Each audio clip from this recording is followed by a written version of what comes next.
io vi do un grande abbraccio, vi voglio tanto bene, ma ci rivedremo a settembre. Adesso Mirella va in vacanza, per modo di dire, vi lascia, ma ci ritroveremo presto. Vi voglio veramente bene, tantissimi. Quest'anno è stato veramente incredibilmente vivace, abbiamo fatto dei numeri importantissimi grazie al vostro ascolto, perciò grazie di cuore da parte di Mirella a tutta questa grande famiglia di Sveglia Veneti, di Veneti Scacciati da Crisi che abbiamo creato. Grazie, a settembre, ciao. Ci eravamo lasciati così, ciao, ciao grandissima famiglia di Rete Veneta. Io vi devo ringraziare per gli ascolti che abbiamo fatto, nonostante io fossi in ferie con le repliche. Vi dico veramente grazie, mi supportate anche quando non ci sono, ma soprattutto ho capito anche ieri, quando sono stata fermata da persone che mi guardano, che si ricordano che è importante quello che faccio vedere, che loro ci sono perché faccio vedere delle cose importanti, che le coinvolgono, che non conoscono. Ho aperto con questa bellissima canzone che, come voi sapete, io non dimentico i femminicidi, tutte quelle donne che non ci sono più, queste famiglie distrutte e questi uomini che non riescono a capire l'importanza di avere una donna al fianco, una brava donna, una donna evoluta, emancipata, quello che non sono ancora loro, molti di loro. Noi ci siamo, ce l'abbiamo messa tutta per essere a questo livello. Mettetecela anche voi uomini. Oggi andate a casa, carezzate questa donna, dategli un bacio, basta un soffio di bacio e noi siamo contenti. Detto questo, vi presento subito due graditissimi ospiti. Abbiamo collegata la professoressa Paola Bortoletto da Villorba, Presidente Associazione Nazionale Dirigenti Scolastici. Importantissimo questo collegamento, la ringrazio professoressa Bortoletto. Abbiamo collegato da San Fior un altro ospite importante, Giuseppe Masetta, sindaco di San Fior, che ringrazio tantissimo, anche perché le vicissitudini, le tragedie ormai si vivono dappertutto, da nord a sud, a est a ovest, città, paesi, non ne possiamo più. Allora, grazie sindaco anche a lei di essere qui con noi. Allora, professoressa, io partirei proprio con lei.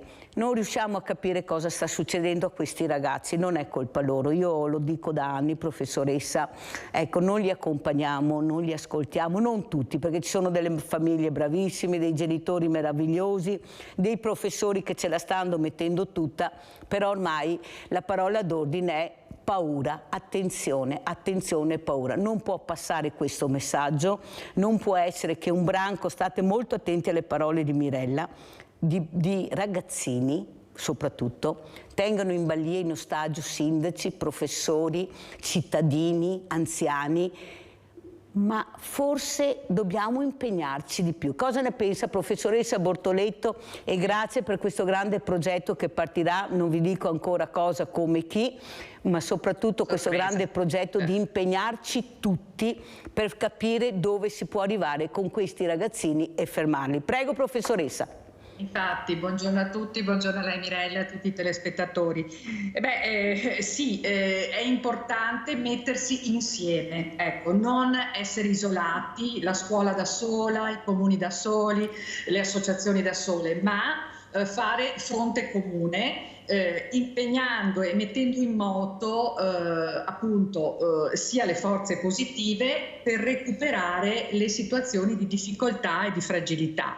Quindi l'idea è proprio quella, mettere in movimento, accendere la curiosità di imparare, di esserci. Chiaramente come scuola noi abbiamo questo compito principale, insomma, ecco, e poi soprattutto aprire la scuola al territorio e il territorio alla scuola. Ecco, la scuola si sta impegnando, sta cercando di proprio fare rete anche con l'azienda sanitaria piuttosto che con i comuni, insomma, ecco, poi ci sono quelli più sensibili, meno sensibili, ma l'obiettivo è questo: se non ci mettiamo insieme rischiamo di trovare queste situazioni che giustamente, come ha detto lei, non sono diciamo la massa, però essendo molto visibili e che vengono messi in moto dai social in maniera preponderante e poi fanno notizia, insomma, ecco, quindi bisogna fare notizia con cose belle e non solo con cose non positive. Grazie, grazie professoressa, molto importanti le parole che ha detto, tutte quanti ascoltate bene a casa, perciò giovani, anziani, genitori, nonni, tutti, perché dobbiamo fare squadra e far capire a questi ragazzi che il registro non gira così, non può più girare così. Sindaco, come commenta le parole della professoressa Bortoletto e cosa ci vuole dire? Ma penso che dobbiamo essere umili e dire che li abbiamo prodotto noi questi risultati, il prodotto della nostra società, della nostra evoluzione, del benessere e dell'individualismo, e quindi io credo che dobbiamo rieducare la nostra comunità e instaurare il dialogo, perché i litigi, i conflitti sono sempre esistiti, l'Homo sapiens fa parte degli animali come i canini, quindi è predisposto ad azzanare, però è solamente l'educazione che ci può recuperare. Quindi io credo che al di là dei proclami eccetera dobbiamo con umiltà riprendere le relazioni umane, il buon vicinato, la solidarietà, l'interesse verso gli altri, perché qua un po' alla volta succede qualcosa a 10 metri di distanza, la maggior parte si gira dall'altra parte e questo individualismo ha distrutto le relazioni che dobbiamo ricostruire. Ovviamente la scuola è fondamentale, e bisogna che i rapporti con la scuola siano ripresi e sereni, perché vedete questa contrapposizione dei genitori con gli insegnanti spesso emerge, non va bene certamente, e quindi io credo che dobbiamo tirar fuori, educare vuol dire tirar fuori da dentro i valori che gli uomini hanno ancora dentro. Questo è l'impegno che anch'io pian pianino sto cercando di far passare questa idea e di essere vicino a chi la pensa così. Grazie Sindaco, allora non cambia niente, abbiamo sempre comunque anche il numero 1 che è il nostro Rinaldo da Venezia. Ciao Rinaldo! Cara Mirella, bentornata. Grazie. Non avevo aspettato neanche amorosa così tanto. Erano tutti orfani, Mirella, che aspettavi. Bentornata, ti sento più carica di prima, brava. Mi fa non piacere, do piacere. Non in modo che dico, è il problema che abbiamo qua in Italia. Non sempre i giovani dalla farsa ed è come l'Enesto, crescendo e si fa, che alla fine Mirella. Io dare colpa a tutti i giovani, siamo aperti. È il problema dell'Italia, non sono i giovani.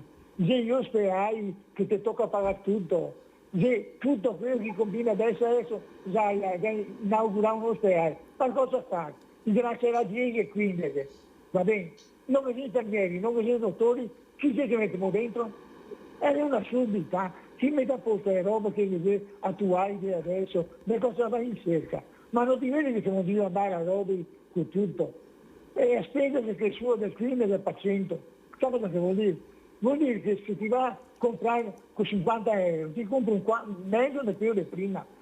E poi rimane a scoarsi, rimane tutta roba di seconda, tutta roba conservata da 10 anni sulle scatole. E ne viene fuori mai.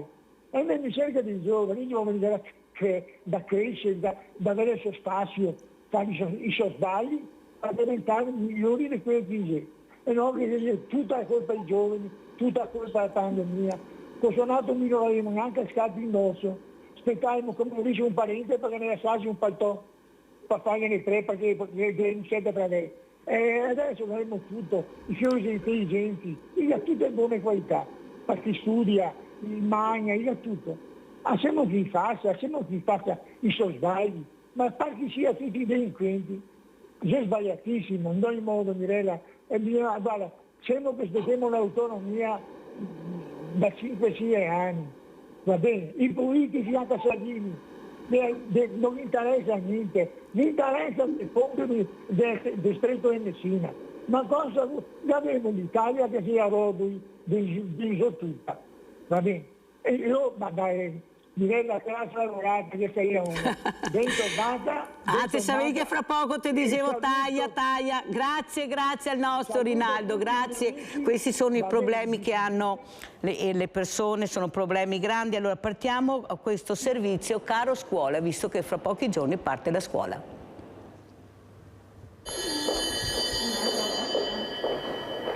A meno di 2 settimane dall'inizio del suono della campanella, anche le famiglie trevigiane fanno i conti con il caro scuola, a cominciare dagli aumenti iperbolici e insostenibili del caro mensa, racconta questa mamma. L'anno scorso erano 3,70 € al giorno, invece quest'anno per i non residenti di Treviso siamo passati a 5,05 €. O tutti o nessuno, io direi. Non abbiamo neanche capito il perché di questo. E i pasti sono sempre quelli, per cui a settimana sono 100 € a settimana. E con la mensa c'è anche l'altra principale spesa. Non ho ancora comprato i libri, però sicuramente in 2 ci vorranno sui 700 €. Con 2 bambini, il grande va adesso in prima media e quindi già siamo sulle 400 € solo di libri, poi andiamo ad altro tutto l'anno. E poi c'è la mensa anche. Poi c'è la mensa, poi c'è il bus anche che lo prende a casa, lo porta a scuola e comunque dobbiamo anche pagarlo. E con lo zaino c'è da aggiungere tutto il materiale di cartoleria che sommato al resto si parla di una spesa che supera i 1.000 € a studente, mensa esclusa. E cartelle, tutto quello che riguarda la scuola. Insomma. I rincarichi diventano impossibili da sostenersi anche per gli universitari. Per risparmiare ricorrono ai metodi da boomer, cioè quelli di una volta. Io prendo di solito gli appunti perché i libri, sì, all'università peraltro costano tantissimo, quindi di solito sì, o si prendono gli appunti o si prendono i libri fotocopiati. Se non si riesce a sostenere la spesa, si ricorre, se possibile, al welfare familiare, cioè ai nonni. No, ma una va all'università, l'altra va al liceo, perciò non saprei. Trevigiani unanimi nell'affermare che quest'anno tornare a scuola sarà un autentico salasso. Però comunque i bambini li dobbiamo mandare a scuola e non possiamo tenerli a casa. Faremo sacrifici, gli stipendi sono sempre quelli, però cosa si fa? Purtroppo così è. Allora, professoressa Bortoleto, un tema che la riguarda personalmente, un tema sentito soprattutto anche dai ragazzi. I ragazzi vivono in famiglia, sentono questi messaggi negativi, lo sentono, vivono male, non sono messaggi adatti per loro per andare sereni a scuola, perché se la famiglia non ce la fa, loro lo sanno benissimo. Prego, professoressa. Sì, questo è un problema che si presenta ogni anno, quest'anno probabilmente è ancora più sentito per tutta la contingenza. È vero che molte scuole stanno provando a, diciamo, e ce l'abbiamo anche da un po' di tempo, la possibilità di avere anche i libri diciamo digitali, quindi i costi si abbassano. Il problema è che magari anche molte famiglie preferiscono che il ragazzino, perché stiamo parlando dalla scuola secondaria in avanti, perché nella scuola primaria invece i libri sono gratuiti, devono acquistare i quaderni, i diari, ma non i libri, mentre dalla scuola secondaria l'acquisto è appunto personale di ogni famiglia. Quindi si cercano anche delle soluzioni, magari per esempio io nel passato ho comprato magari dei kit con il bilancio in modo da darli a chi era particolarmente in difficoltà o a chi arrivava magari in corso d'anno. Quindi insomma si cerca di fare anche di comprare incomodato in modo da dare ai ragazzi. Insomma, sono tutte soluzioni che le scuole cercano di mettere in moto, non risolvono la situazione perché, come si diceva, a scuola vanno tutti e quindi non si può farlo a tappeto, però queste sono le regole che ci arrivano da Roma, non è che possiamo cambiarle, insomma, ecco, sicuramente è vero che ci sono le scuole che stanno tentando appunto o di far elaborare dei libri direttamente, insomma, ecco, dai ragazzi, oppure ecco, di usare anche il digitale. Certo, alcuni testi sono importanti perché i vocabolari non è che si possono, ci sono a scuola, li compriamo, però il personale, quello personale, ognuno se lo tiene per sé, insomma, ecco, quindi ci sono un po' queste contraddizioni. E la scuola cerca di venire incontro, magari anche con l'aiuto dei comuni che danno il loro contributo. Insomma, ecco, come dicevo, bisogna sempre mettersi in rete perché da soli si fa poco. Sindaco Maset, come commenta? Prego. Questo è il risultato di questa competizione, capito? Perché chi prende i libri migliori, il vestito migliore, le scarpe migliori, c'è questa competizione che ha portato l'individualismo e che mette in difficoltà la parte debole. E quindi per rivoltare questo vestito bisogna ricorrere alle buone relazioni, alla solidarietà. Una volta si prestavano i libri, si utilizzavano i libri di seconda mano, si passavano i vestiti anche al conoscente, al vicino, e questo perché assieme alla solidarietà migliorano le relazioni e crescono i valori, perché è quello che noi dobbiamo riprendere, i valori umani, mettere le relazioni prima e imparare fin da piccoli anche a fare dei sacrifici, a insegnare a questi ragazzini che non è il libro nuovo o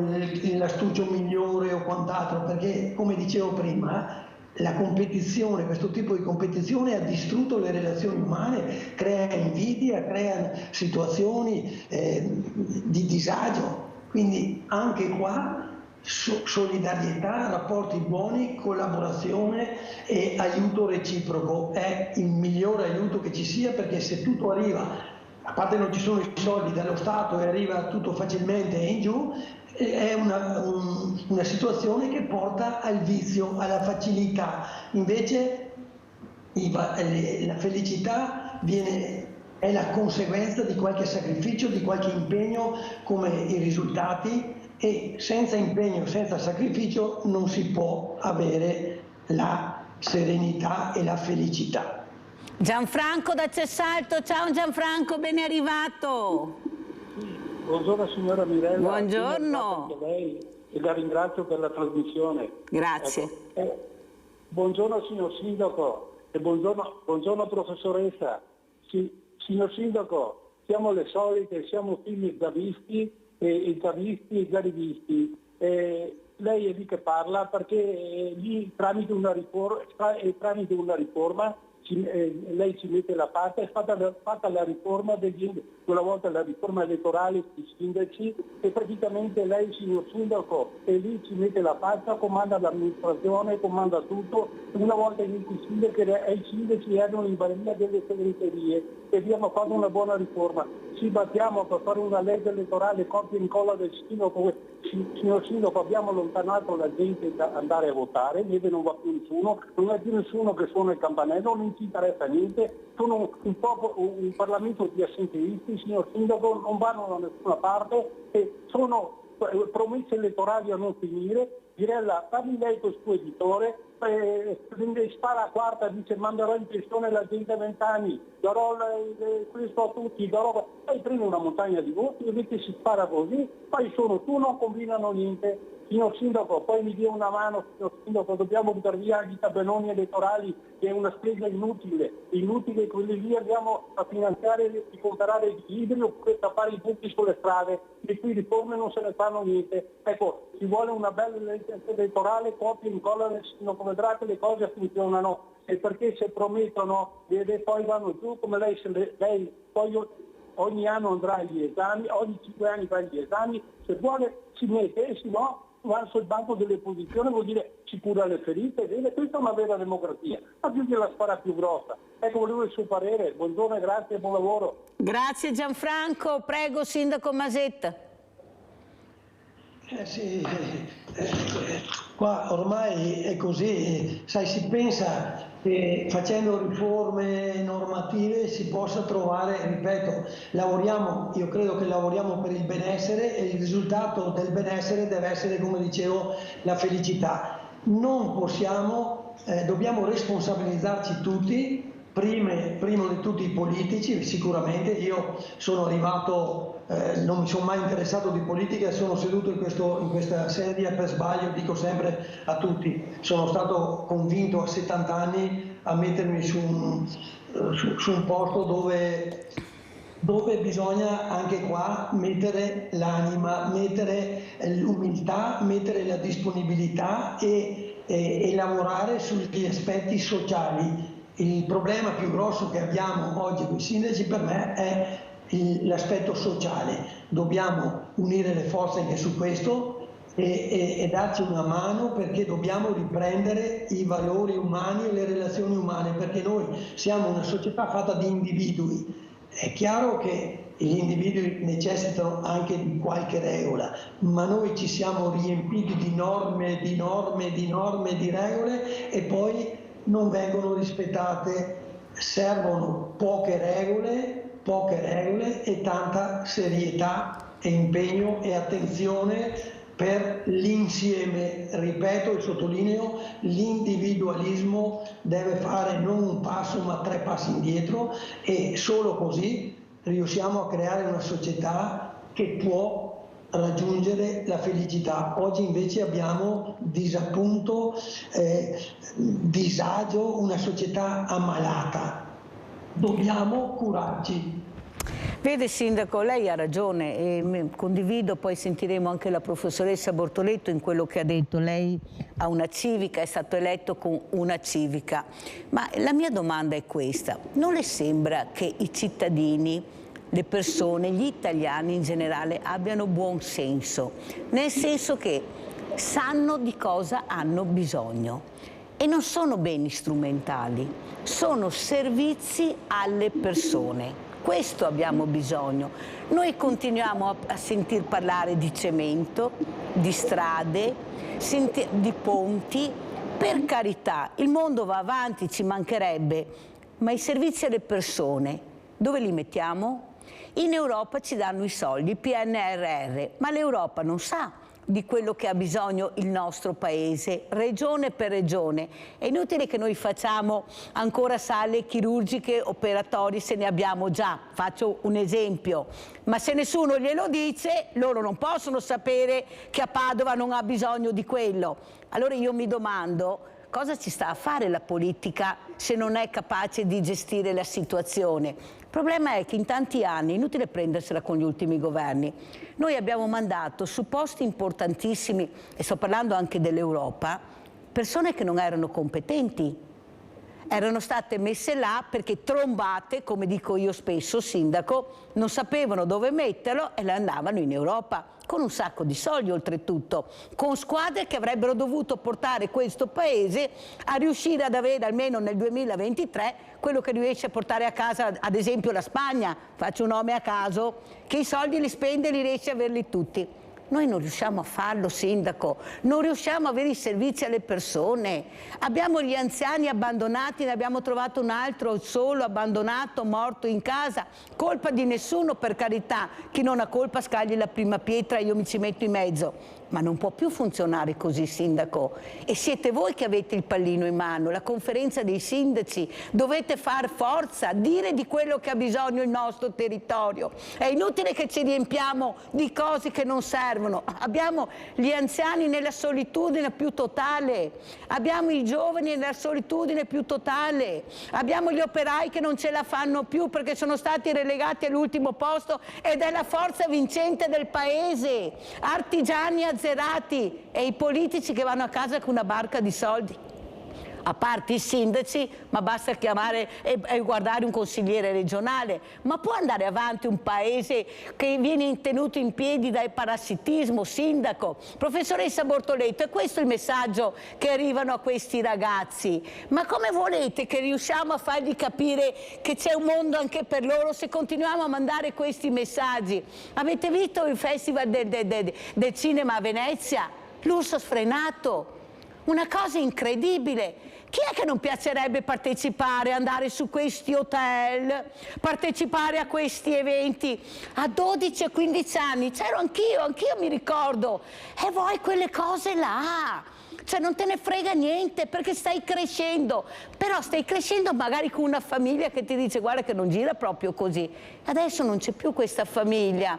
La scuola ha paura del ragazzino, il professore purtroppo che ha paura del ragazzino, ma non del ragazzino in sé, di quello che può succedere se va a casa e la famiglia non capisce che forse ha ragione il professore e non il ragazzino. Professoressa, messaggi devastanti, prego, ho chiamato così tanto per carità, con tutto rispetto. No, sono esempi importanti, ecco perché all'inizio io dicevo bisogna mettersi insieme. Intanto chiaro che la scuola interviene sui ragazzi, sui bambini, sulle famiglie in forma indiretta, perché non è che possiamo educare le famiglie, metterli là a lezione, no? Quindi ecco perché bisogna mettersi insieme con il territorio, con i comuni, con le associazioni per fare delle attività formative che diciamo mettano insieme, no, le famiglie. Prima il sindaco diceva ma i libri migliori, i libri sono scelti dalla scuola e quindi sono quelli. E a volte appunto, anche da me è capitato, ci sono stati mercatini laddove era possibile proprio per scambiare quei testi che potevano essere utilizzati magari dalla generazione successiva, insomma, del triennio, per esempio della scuola secondaria. Quindi insomma ecco, questa idea della solidarietà è fondamentale. Dopodiché appunto io prima dicevo attenzione ai social, ecco, bisogna trovare delle forme di contenimento, di attenzione anche da parte delle famiglie, perché se la scuola magari dice io la uso solo per scopi di tipo formativo, se a casa invece i ragazzini hanno il cellulare, hanno il tablet e stanno lì anche fino a mezzanotte, lei capisce che poi il giorno dopo mi tornano perché quello mi ha detto ho visto quest'altra cosa, magari senza che la famiglia se ne renda conto. Quindi ecco, questa azione di di diciamo, accompagnamento, di stare insieme anche rispetto ai social, credo sia fondamentale, perché siamo in un mondo globale, questo non possiamo negarlo e dobbiamo, come dire, governarlo. Possiamo eliminarlo, dobbiamo governarlo tutti insieme. Grazie professoressa. Allora, prima di andare in pubblicità diamo la parola a Maria da Bovolenta. Ciao Maria cara. Ciao Mirella, bene tornata. Grazie. Guarda Mirella, mi è dispiaciuto di non averti fatto le buone ferie, perché mi trovavo all'ospedale quest'anno, guarda, questa estate ho collassato 2 o 3 volte con la pressione bassa. E sono venuta a casa, ho visto la replica, stavo per telefonare, ho detto, Madonna. Ma in ogni modo ti faccio i miei auguri lo stesso, e bene tornata, spero che hai fatto bene, per modo di dire, le tue vacanze, perché immagino che sei stata in apparata con la tua villa, nella villa, com'è che si chiamano? Villa Margherita. Ecco, Villa Margherita, so che eri tanto in apparata lì. È per quello che ti tieni giovane, vedi Mirella, quando che si è in apparati non si pensa a niente, si ha sempre da fare. Ecco, e faccio un buongiorno anche ai tuoi ospiti e volevo dirti così, insomma, che sono d'accordo con tutto quello che dici, Mirella. Mi piacerebbe anche a me a fare tante cose come fanno quelli là, ma dopo non si può permettere questi chiari di luna che c'è, sempre meglio, sempre peggio. Ecco, speriamo bene Mirella, ti auguro un buon proseguimento e una buona giornata a te e ai tuoi ospiti. Mi ha fatto tanto piacere di averti sentita e di averti vista, sai Mirella? Grazie cara, ciao, grazie. Ciao e buon proseguimento, ciao Mirella, grazie. Cara ciao. Maria, vedete, la Maria non è Maria. È il bisogno di farsi sentire, di dare voce alle persone. Hanno bisogno di parlare, di dire in quel momento quello che pensano. Ecco, questa è l'importanza di questa trasmissione. Dare a voce a tutti, far sentire che ci siamo. E guardate che sono persone di buon senso, che realmente sanno capire e dicono i problemi reali che ci sono. Ecco, la famosa, il conto della spesa della massaia, è quello più perfetto che ci sia. Questa donna a casa, questa casalinga che riesce veramente a sopravvivere con 800-900 mila euro, magari con 3-4 persone a carico, ma vi rendete conto? Ecco, questi siamo noi, perché siamo delle brave persone. Pubblicità.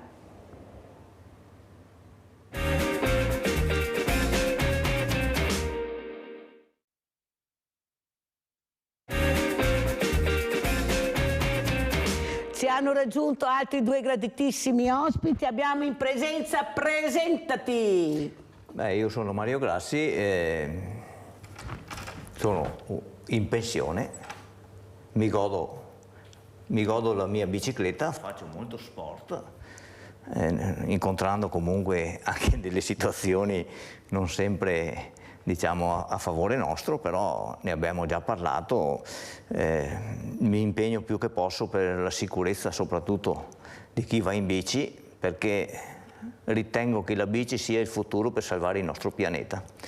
Non possiamo continuare a intasare le strade, le città e i più bei borghi che abbiamo in Italia di macchine, di vetture.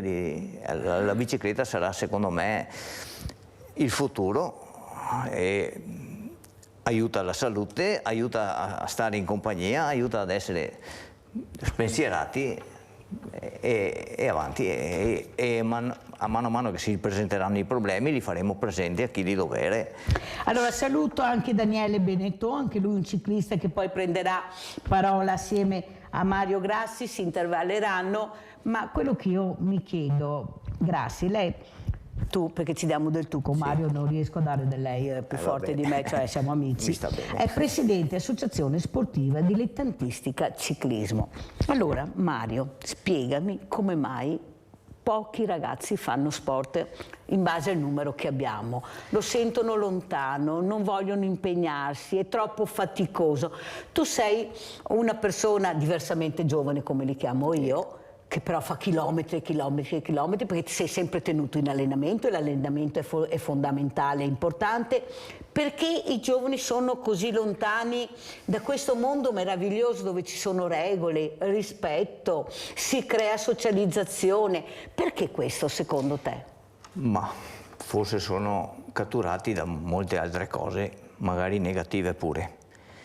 Nel senso che anche la tecnologia allontana i ragazzi dal mondo dello sport. Li vediamo curvi. Io sono curvo perché ho lavorato tanti anni in fabbrica, voglio dire, ma questi sono curvi con la testa sempre piantata sul telefonino. E questo è negativo secondo me. Questa tecnologia ha comunque dei risvolti negativi a livello così di occupare il tempo libero. Appena sono liberi dagli studi, dalla scuola, eccetera, sono piantati là sui social, eccetera. E facendo questo non partecipano allo sport. Qua bisognerebbe fare un invito a questi ragazzi, proprio guardate che lo sport è la meraviglia del mondo, ti aiuta a stare bene, ti aiuta a rispettare le regole, avere rispetto delle persone, capisci che quello non è un tuo avversario ma è un tuo concorrente, cioè ti insegna a rispettare le persone, la vita, il mondo che vogliamo costruire assieme. Lo sport è tutto, praticatelo ragazzi, non fatevi prendere dai social, da tutte quelle cose negative. Sentiamo cosa ne pensa la professoressa Bortoletto, dopo anche il sindaco Masetto, sulle parole di questo uomo che ha lavorato, era un operaio, però non ha mai smesso di praticare lo sport. Lo sport è salute, è beneficio fisico e mentale. Professoressa? Certo, condivido pienamente, insomma, nel senso che chiaramente si fa qualcosa anche a scuola e si cerca magari anche con l'aiuto appunto del territorio di far entrare le associazioni sportive, di dare degli esempi magari con qualche ora di diciamo allenamento, poi però diciamo le attività sono pomeridiane o appunto il sabato e la domenica e qui entrano le famiglie, quindi insieme bisogna che vengano spinte a mandare i ragazzi a fare un'attività, quella scelta, insomma quella possibile, insomma per loro, magari con l'aiuto anche dei comuni, perché appunto ci sono dei costi anche per andare a fare attività sportiva e quindi è necessario che ci sia un aiuto magari per le famiglie più in difficoltà, perché lo sappiamo bene, insomma ci sono costi per tutti. I ragazzi devono essere messi in movimento perché corpo e mente funzionano meglio se sono messi in moto insieme. Però ecco, con sempre il lavoro comune di relazione, di solidarietà, come si diceva prima. Professoressa Bortoletto, lo dico io, non lo dice lei. No, io penso che forse anche nella scuola sia entrata la politica. La politica non col passo giusto, col passo sbagliato. Perché le dico questo? Perché noi abbiamo una montagna di associazioni di volontariato, tantissime. Qualcuna riesce a entrare nella scuola, altre no, molto poco rispetto ai bisogni che hanno i ragazzi di capire che c'è un'altra realtà, però dobbiamo trovare sempre la dirigente sensibile, il sindaco sensibile, i professori, perché siamo tutti uomini e donne, ognuno ragiona certo con la propria testa. Invece io penso che al primo posto dovrebbe esserci il benessere della società. Ecco, è quello che penso io. Cioè la burocrazia, ho capito, anche il Ponte Morandi aveva burocrazia, ma se si vuole arrivare e centrare l'obiettivo, la burocrazia si vuole mettere da parte. Non le sembra invece che la politica, adesso ci mancavano anche queste elezioni che avremo fra poco e noi andiamo sempre comunque a votare continuamente, stia dando dei messaggi devastanti. È devastante sentire che lo sport non ha i fondi. Ho il presidente del CONI che dice questo. Siamo la regione con meno fondi in Italia per lo sport. Abbiamo il CIP che ha dovuto fare un incontro a Cortina per far capire che gli alberghi devono cambiare registro, che hanno bisogno che siamo nel 2023.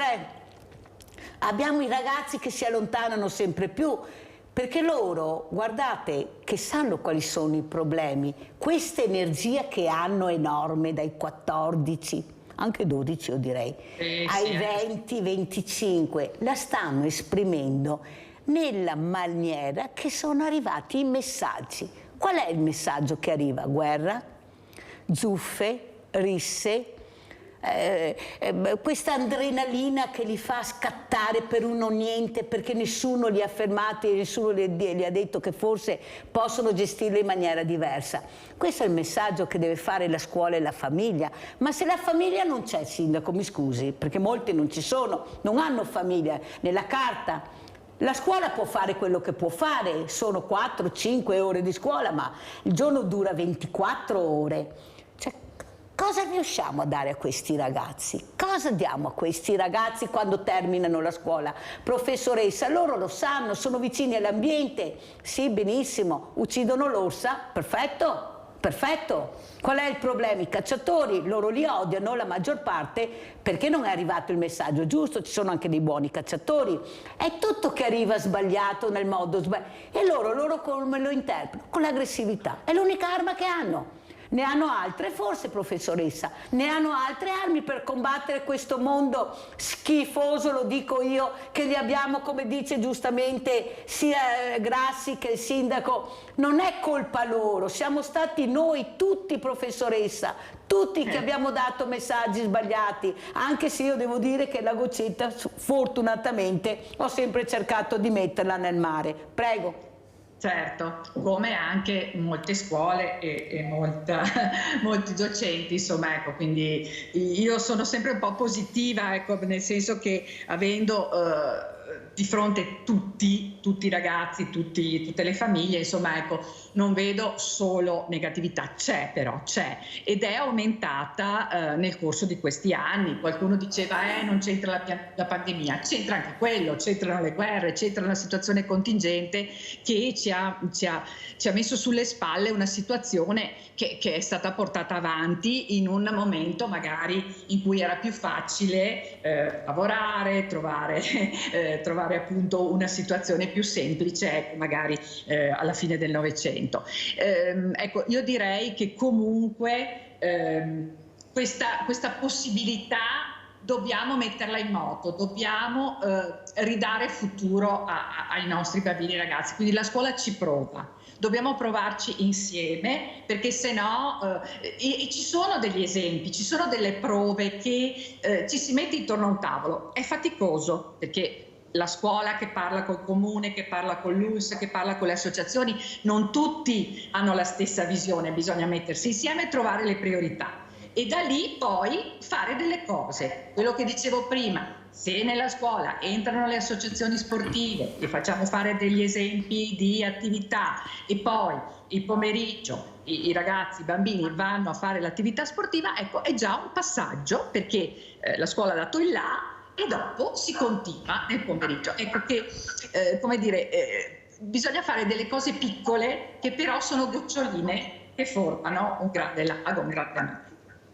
Grazie professoressa, allora andiamo a vedere questa aggressione a San Fiore, poi ne parliamo col sindaco Masetta, perché anche qua bisogna impegnarci, come ha detto il sindaco, dobbiamo tutti impegnarci, non chiudersi, non dire mi non vo combatta, non mi riguarda, ho paura, ma impegnarci. Andiamo a vedere.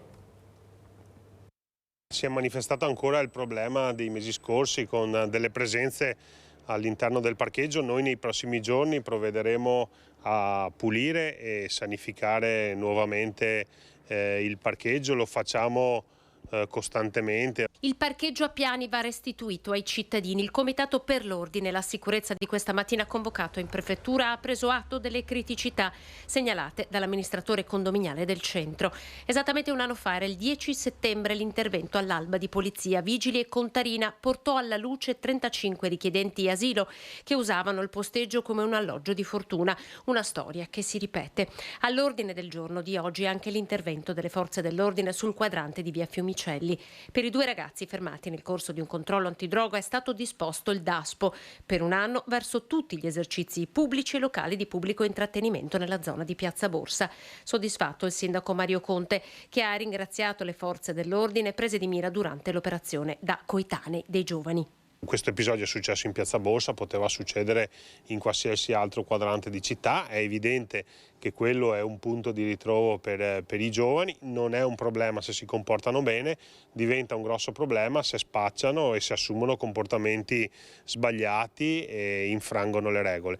Nel momento in cui lo fanno però è giusto rilevare anche che attraverso le videocamere di sorveglianza che ci sono è prontamente intervenuta una pattuglia, che è segno evidente che era presente sul posto. Dobbiamo reagire come comunità, ha aggiunto il primo cittadino. Pochi gli strumenti, oltre al controllo del territorio e il DASPO, in mano alle amministrazioni.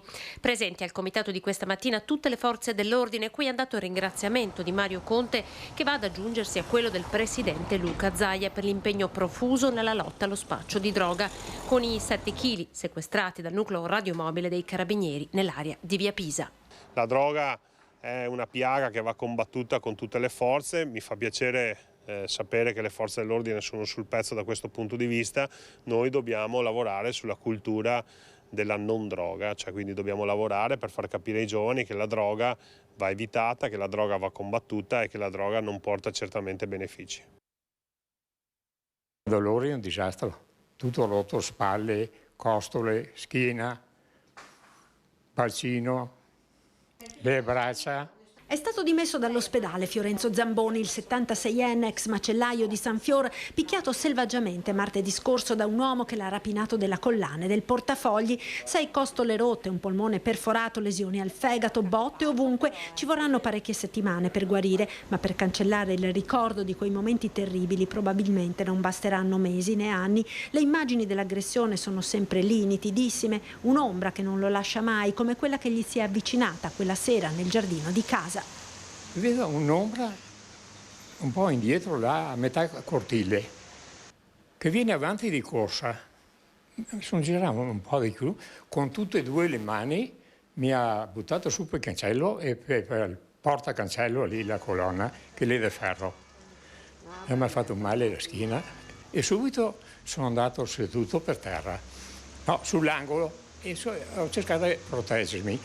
Ma lui mi dava di quelle botte.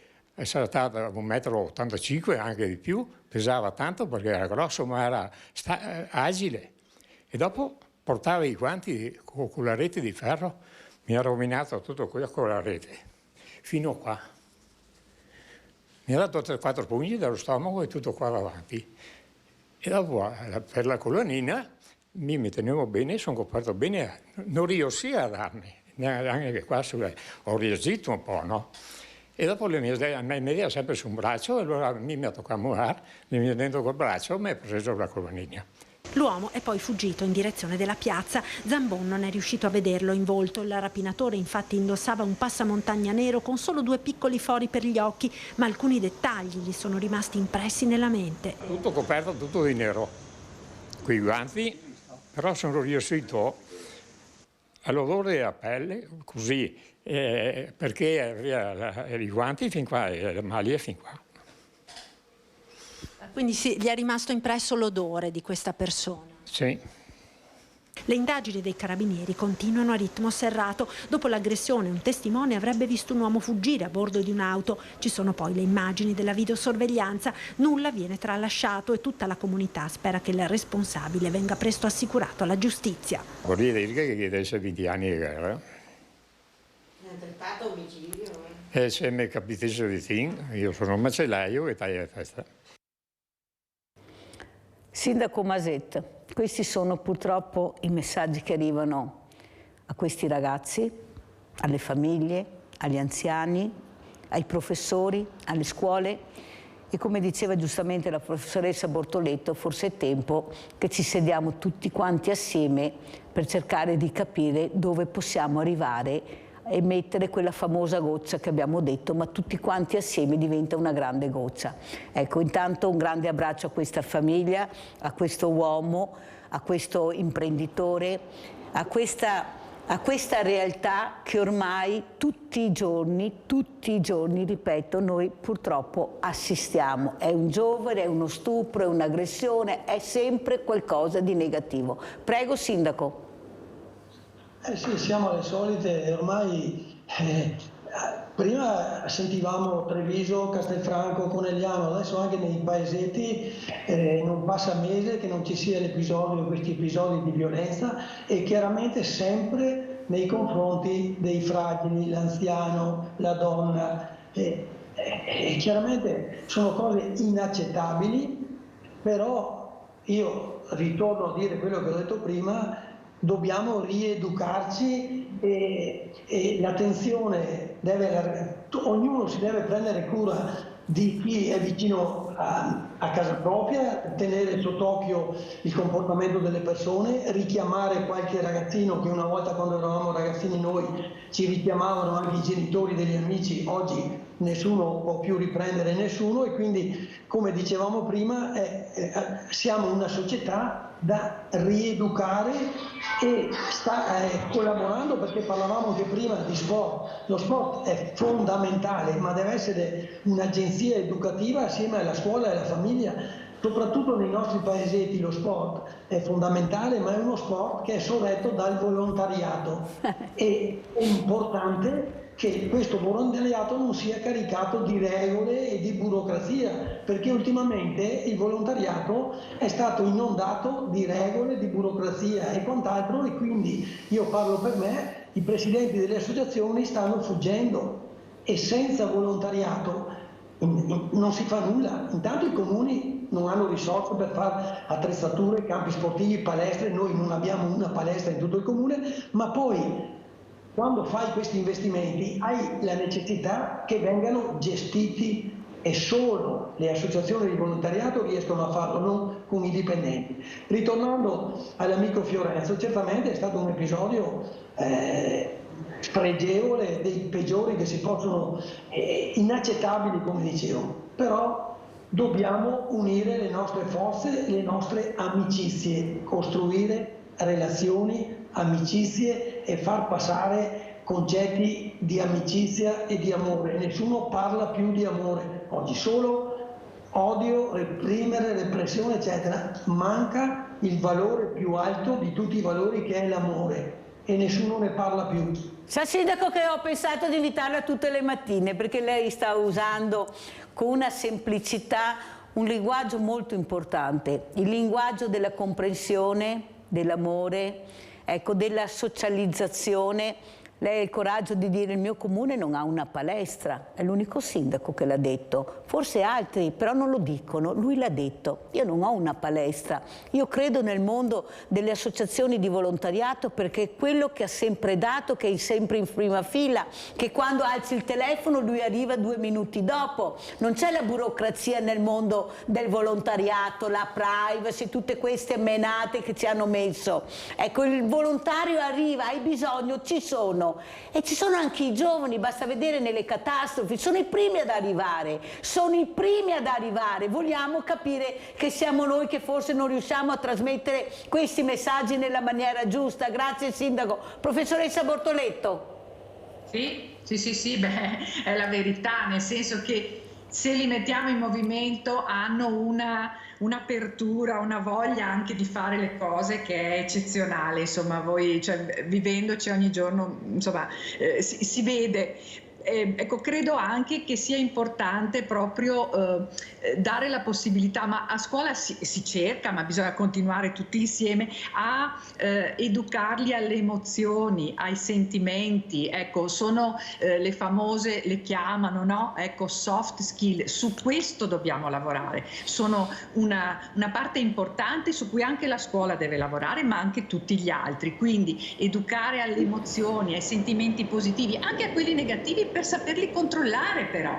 Ecco, cominciando dai più piccolini, e lì allora si costruiscono delle cose. Noi abbiamo visto, per esempio, facciamo un esempio, sulla raccolta differenziata. Se noi ragioniamo sulla raccolta differenziata a partire dai più piccoli, poi loro portano il semino anche a casa e poi viene portato avanti nel tempo, non lo perdono più, per esempio. Sulla sicurezza lo stesso, se noi facciamo le prove di evacuazione, quindi loro sanno che se suona la campana bisogna uscire in un determinato modo, eccetera, poi lo riportano a casa, quindi questo è fondamentale.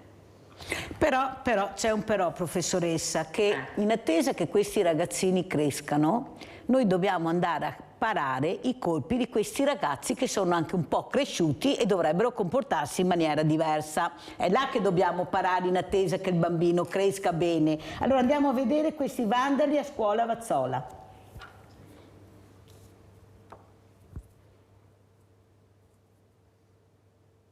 Degli atti vandalici, non so neanche che aggettivo possa essere dato, perché veramente hanno lasciato la scuola veramente in condizioni disastrose da un punto di vista di pulizia e di sporcizia. Corridoi e aule della scuola media Cadorin di Vazzola vandalizzati nella notte da ignoti che non hanno rubato niente, non hanno neppure toccato i distributori automatici, ma hanno svuotato sul pavimento gli estintori, imbrattato i muri, lasciato una scritta volgare sulla lavagna. Una cosa del genere, di rovinare un istituto pubblico, è la prima volta che mi capita. Credo anche che per i ragazzi che fra qualche settimana devono entrare per iniziare l'anno scolastico, sicuramente anche per loro è un affronto nei loro confronti anche. Questa mattina c'è stati i carabinieri, hanno fatto i relativi verbali, le foto di rito e penso che faranno loro adesso quello che possono fare. Uno sfregio alla scuola forse da parte di ex studenti entrati da una porta antipanico sul retro a cui hanno spaccato i vetri e tranciato la catena che teneva chiusa i maniglioni. È corretto che hanno addirittura urinato? Sì. E questo dà ancora più l'idea proprio dello sfregio. Sì, perché la signora che è entrata stamattina sentiva questo odore e non aveva dubbi. Però io quando sono entrato avevano già aperto le finestre e le porte, quindi non è che si sentissero, me l'ha riferito la persona che è entrata per prima. I carabinieri stanno visionando le telecamere che sorvegliano l'ingresso posteriore, quello dal parco. La presenza di ragazzi in questa zona dell'istituto è frequente. A terra vengono spesso trovati cocci, tappi di bottiglia e puntualmente si procede a ripulire le aree verdi, le scale e i marciapiedi. Il sindaco non esclude che dietro il vandalismo ci sia proprio una banda di ragazzi. Non siamo né più né meno degli altri, abbiamo anche noi i nostri problemi dal punto di vista sociale come li hanno un po' tutti i comuni. Sarei contento se mi li rintracciassero perché li voglio vedere in faccia, li manderei a pulire loro, ecco. Ecco la notte brava dei vandali che hanno danneggiato le strutture sulla spiaggia della Stella Maris, la casa per ferie della diocesi di Treviso a Bibione in zona Pineda. Ripreso dalle telecamere di videosorveglianza si vede il gruppo di ragazzi e ragazze giovanissimi che festeggiano. Come lo si intuisce quando entrano nel campo della telecamera le sedie rotte e lanciate sulla spiaggia a beneficio dei telefonini con flash che scattano a ripetizione. A scoprire il disastro la mattina seguente i volontari arrivati per sistemare ed aprire il chiosco. Hanno trovato una quindicina di sedie di plastica rotte, 4-5 tavoli, buttato giù una staccionata di plastica che serviva per dividere i reparti dei bagni. Hanno trovato tutto rotto, insomma, hanno tentato di buttare giù una porta con un calcio che ci sono riusciti. Danni per qualche migliaia di euro ancora in corso di quantificazione e c'è andata pure bene, commenta amareggiato il direttore. Se vanno gli ombrelloni, come è successo ancora, tagliano le teghe degli ombrelloni, rompono qualche ombrellone e là fanno pressing sui soldi perché costano.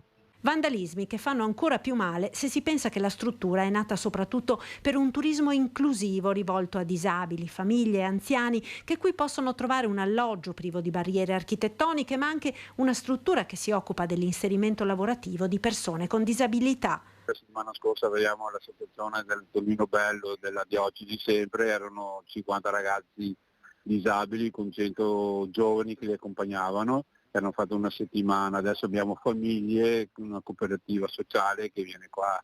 La struttura è stata pensata per la disabilità. Il raid vandalico dell'altra notte non è il primo e non ha interessato solo Stella Maris. Non hanno fatto solo da noi, lungo il viale c'erano tutti i bidoni del Mondici rovesciati in mezzo alla pista ciclabile. Purtroppo non è la prima volta che succede né a noi, perché è successo anche l'anno scorso, ma neanche ai nostri vicini, a Bibione Spiaggia o Bibione Mare, che sono le due spiagge che confinano con noi, anche loro subiscono questi vandalismi da parte di giovani di notte, che molto spesso qualche volta li hanno trovati, spesso sono anche minorenni purtroppo. Abbiamo in linea Milla da Vicenza. Ciao Milla. Ciao Mirella. Ho visto che stamattina avete la trasmissione proprio che fa per me. Io settimana scorsa non ho aperto la porta a nessuno, però mi è entrato in casa ma non me l'ha detto cosa voleva. Che veniva da parte della mia azienda che mi fornisce acqua e gas, luce e gas, che la mia azienda mi ha passato a loro, cioè come dire, ha fatto un contratto come un subappalto, non so come che sia riuscito a incartarmi in quel modo lì. Comunque sì che a questo punto io ho qualche problema con il gas perché spendo tanti soldi e l'ho fatto entrare per capire, perché il suo trucco è stato che mi ha detto che io fino adesso ho pagato a €1 a metro cubo il gas e che adesso, siccome che si sono accorti, me lo fanno pagare a 60, ma sempre a nome della mia azienda. Ho detto, ma allora è vero che io pensavo che foste truffatori e lo siete davvero? Questo è stato il mio commento. A questo punto è salito senza il mio consenso sulla porta. Io avevo aperto quello spioncino, però con questa frase mi ha convinta che dovevo parlare con questo signore che mi hanno truffato col gas. Nonché è entrato, insomma, io non volevo sentire parlare della sua azienda, non volevo niente, volevo solo capire dove mi avevano truffato questo uno e ribassarmelo a 60, ma sempre a nome della mia azienda, non di un'altra. Insomma, mi ha incartato. A sto punto mi ha fatto firmare, io non volevo accettare niente, però mi ha detto, guardi signora, lei mi deve firmare perché devo dimostrare che sono passato da lei per avere dei chiarimenti sulla sua posizione. Figurati se non firmo. Scusa Milla se ti interrompo, Milla, quanti anni hai? 83. Ecco, quando io ho detto, stai in linea Milla, Sindaco Masetta, sì. Mi rivolgo a lei. Quando io ho detto che questi anziani sono completamente soli, questa è la dimostrazione. E poi c'è un grande problema che hanno i nostri diversamente giovani, che si fidano. Questi sanno benissimo che è così e entrano in questi appartamenti completamente soli, perché c'è questa anziana che si è fidata delle parole ed è successo quello che è successo, nonostante tutto quello, Milla, che io dico. Anche se avete un dubbio, chiudete la porta e chiamate le forze dell'ordine. Io ho questa persona che vorrebbe entrare per spiegarmi cosa faccio. Come chiamate Sveglia Veneti, potete chiamare anche le forze dell'ordine. Milla, io non ti incolpo di niente perché funziona così, non c'è niente da fare, lo diciamo tutti i giorni, non solo io, ma tutti i telegiornali, però continuano a fidarsi. Sindaco, cosa vuole dire a questa a Milla che poveretta lei pensava lei non voleva, ma nello stesso tempo si è fidato delle parole? Prego. Sì, anche questa sono episodi deplorevoli perché costruiti sulla fiducia dell'anziano, della persona semplice, modesta che si fida, e la fiducia è una cosa positiva, bellissima, e quindi sono odiosi veramente queste cose qua, ma anche qua purtroppo, pur l'impegno delle forze dell'ordine, le telecamere e quant'altro, non riusciamo a mettere sotto controllo tutto. Anche qua la rete dell'amicizia, del vicinato, se la signora avesse la possibilità di dire scusami, chiamo mia amica Teresa che viene qua, o Giovanni che abita qua vicino a me, già bisogna metterci insieme e farci gli anticorpi, perché la comunità siamo noi, lo siamo noi, i sindaci siamo noi, la politica purtroppo si è ammalata, ma è un prodotto purtroppo della nostra società che ha prodotto questo tipo di politica. Qua torniamo sempre al fattore educativo, ai valori, dicevo prima, l'amore, la solidarietà, l'amicizia, la condivisione, queste cose qua che sono bellissime, che creano una società positiva e che ci difendano nella maniera migliore da questi episodi, ripeto, odiosi, inaccettabili. Allora Mila, fai una cosa, lascia il tuo numero di telefono, perché non è detto perché hai firmato che si chiuda tutto lì, poi io mi informerò, ti darò dei numeri da chiamare che possono veramente intervenire e cercare di darti una mano, perché non è ammesso, anche se hai firmato, che sei stata raggirata in questa maniera. Non è la firma sempre che conta, c'è anche qualcos'altro fortunatamente. Perciò Mila, lascia il tuo numero di telefono che poi lo darò alla Federconsumatori per vedere come stanno veramente le cose e cosa si può fare per aiutarti, ecco, nonostante questa firma che tu hai messo. Ringrazio tanto. No, figurati Mila, sai che se posso darvi una mano. Questo libero mercato è uno schifo. Sì, ma non dovete aprire la porta, Mila, e non dovete fare entrare le persone, chiudete. Io non sono dell'idea del sindaco, bisogna chiamare le forze dell'ordine, no il vicino non si sa mai, magari è anziano anche lui, meglio chiamare i vigili urbani, ad esempio la polizia locale, dire a questa persona che vuole entrare cosa faccio? Meglio che passi il messaggio di chiamare le forze dell'ordine e poi eventualmente farli avvicinare da un vicino. Grazie Mila, lascia il tuo numero, grazie sindaco. Professoressa, cosa ci dice, come ci lascia, professoressa Bortoletto? Allora, io vi lascio proprio con l'idea che i ragazzi, cioè bisogna costruire relazioni a scuola prima di tutto, formando anche i docenti, ma anche fuori dalla scuola. Quindi riprendo anche un po' quello che diceva il sindaco, quindi costruire relazioni, mettersi insieme e dare un colpo a queste situazioni che è vero sono bruttissime, sono proprio da recriminare, ma nello stesso tempo c'è tanta anche bellezza, quindi dobbiamo recuperare questa bellezza e questa possibilità, insomma, perché le future generazioni devono anche, come dire, da noi ricevere per essere ancora migliori. Io dico questo. Grazie alla professoressa Paola Bortoletto, Associazione Nazionale Dirigenti Scolastici, lei è la presidente, perciò capite bene l'importanza di averla avuta ospite. Grazie anche a Giuseppe Maset, sindaco di San Fior, primo mandato civica. Mi raccomando sindaco, faccia anche il secondo mandato, perché noi abbiamo bisogno di persone come lei. Sindaco, non lasci la poltrona, lei se la tenga bene, che è una brava persona. Grazie sindaco, l'aspettiamo domani se può o se vuole delegare qualcuno all'ippodromo alle ore 15 per questa importante riunione. Grazie, mentre il nostro Mario Grassi rimane con noi. Buona giornata, pubblicità.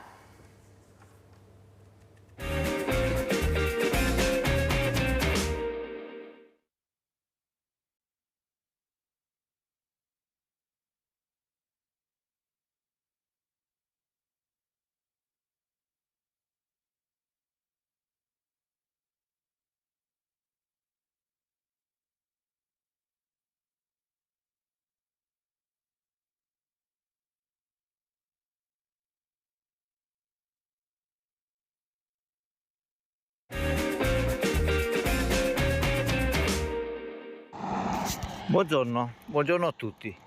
Ecco, qua sono su una stradina che dalla provinciale che arriva da Macerata porta verso Spresiano. Una strada che è molto frequentata dai ciclisti, ve lo posso garantire. Alla domenica mattina qua passeranno centinaia di ciclisti, ciclomotori, gente comune, tutto. Guardate in che condizioni è questa strada da almeno 20 anni, io mi ricordo. Ci sono delle buche spaventose, non si riesce ad evitarne una neanche a volerlo, e siamo nel comune di Spresiano. Qua c'è il cartello, non c'è il cartello della via, non so come si chiama, non c'è il cartello. Questa via è disastrata da ambo i lati. Guardate che se uno può dire che questa è una strada di sicurezza, credo che sia anche poco amata dagli automobilisti, nel senso che neanche con la vettura non non è che si va sul velluto. Le sollecitazioni delle sospensioni sono messe a dura prova. Guardate che strada. Anche dall'altro lato, se potete notare, la pericolosità di questo manto stradale, che è veramente pericoloso.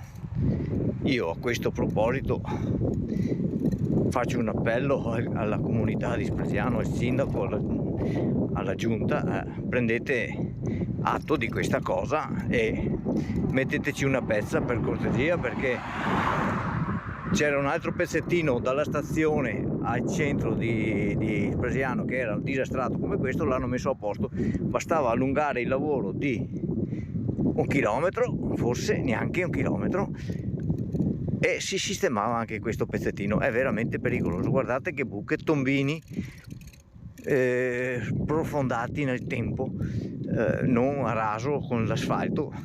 È un disastro. Questa è una di quelle situazioni che non vorremmo mai trovare lungo le nostre strade. Purtroppo non è l'unica, anzi direi non fa eccezione, ce ne sono migliaia, ma questa diciamo che è una delle più eclatanti. Questo pezzo di strada è veramente una vergogna e una pericolosità unica. Io lo sto facendo in bicicletta piano piano per farvi vedere, ma veramente è una cosa incredibile. Di lato c'è una ciclabile che ve la faccio vedere adesso, che comunque non è che sia presa meglio. Non si può neanche poi definire una ciclabile, in quanto che ci sono i passi carrai, non credo sia classificata come ciclabile. Anche questa ha molti tagli, molte fratture del manto stradale, e poi forse va bene per prendere il pane, ma per i cicloturisti, i cicloamatori che non la frequentano di certo, in quanto che sì, ci sono le abitazioni a raso, passi carrai, uno può mettere fuori la bicicletta e succede il patatà, che è già successo, per dire. Bene, questo volevo farvi vedere. Adesso io mi sposto in un'altra località, spero di trovare il cartello della strada. Questa non la so, non so che via sia, non c'è nessun cartello che mi indica la via. Eccola qua, via Colombo, via Colombo. Mi sono spostato solo di qualche chilometro. Qui c'è una stradina praticamente che per chi va in bici è una favola, nel senso che ci permette, passando sotto la Pontebbana, diciamo all'altezza della Fassabortolo, sul sottopasso, per raggiungere Nervesa, perché sapete che il Montello è una meta molto ambita per chi va in bici di tutte le qualità, appassionati, famiglie, ciclisti, amatori, quello che è. Questa stradina è meravigliosa perché permette a tutti di transitare senza avere il problema del traffico. Potrebbe essere questa considerata una ciclabile vera e propria. È praticamente in mezzo alla campagna, ci sono 3 abitazioni credo in tutto, e poi si arriva a ridosso di Nervesa senza dover percorrere la pericolosità della Pontebbana, che sappiamo tutti quale sia il livello del traffico di una statale di quel tipo. Io la sto percorrendo perché volevo farvi notare una cosa. Fino a qua posso dire che è tutto meraviglioso, si può viaggiare in totale sicurezza. Non ho trovato il cartello con il nome della via, come vi dicevo, non so come sia classificata questa strada, ma comunque è una bretella che consente di transitare anche coi bambini, con le famiglie. Perché non cogliere queste opportunità di mettere un po' in sicurezza questa stradina? E adesso vi faccio vedere qual è. Ci sto arrivando, sto pedalando anch'io, ma posso dire che fino a qua va tutto bene, benissimo, anzi direi complimenti, veramente è una bellezza unica. Guardate anche la campagna che ci circonda offre uno scorcio agli occhi, niente male, è molto rilassante, si può passare una mezz'oretta per chi non è abituato a fare chilometri e chilometri, piano piano, con la famiglia al seguito, i bambini si possono divertire, c'è solo, raramente si incrocia una vettura in questa strada, logicamente essendoci 2 o 3 abitazioni è chiaro che quando si spostano questi passano di qua, e anche qualcuno che vuole tagliare fuori le strade più dirette. Qua cominciano i problemi, qua cominciano le buche che mettono veramente, adesso io sto sobbalzando sulla sella, non so se a questa velocità il filmato può rendere l'idea, ma credo proprio di sì. Guardate che pezzo di stradaccia, saranno 200-300 metri, non è che siano chilometri, 200-300 metri di disastro vero e proprio. Adesso, come potete anche sentire, io sto sobbalzando su questa stradina che basterebbe un po' di buona volontà, 300 metri di asfalto, forse neanche 300 metri, andrebbero a risolvere un problema e metterebbero tutti ad essere contenti di percorrerla senza tanti problemi. Guardate le buche che ci sono, cioè è impossibile evitarle, guardate che disastro di buche. Allora niente, adesso questo è il pezzo più, diciamo, pericoloso. Io adesso posso anche chiudere qua, ci sarebbero altre 1000 situazioni volendo da sottolineare, da mostrare, da far conoscere, ma diciamo che ci limitiamo a questo. Le soluzioni, come potete vedere, non sono così onerose da non poter rendere agibile e percorribile questi tratti di strada.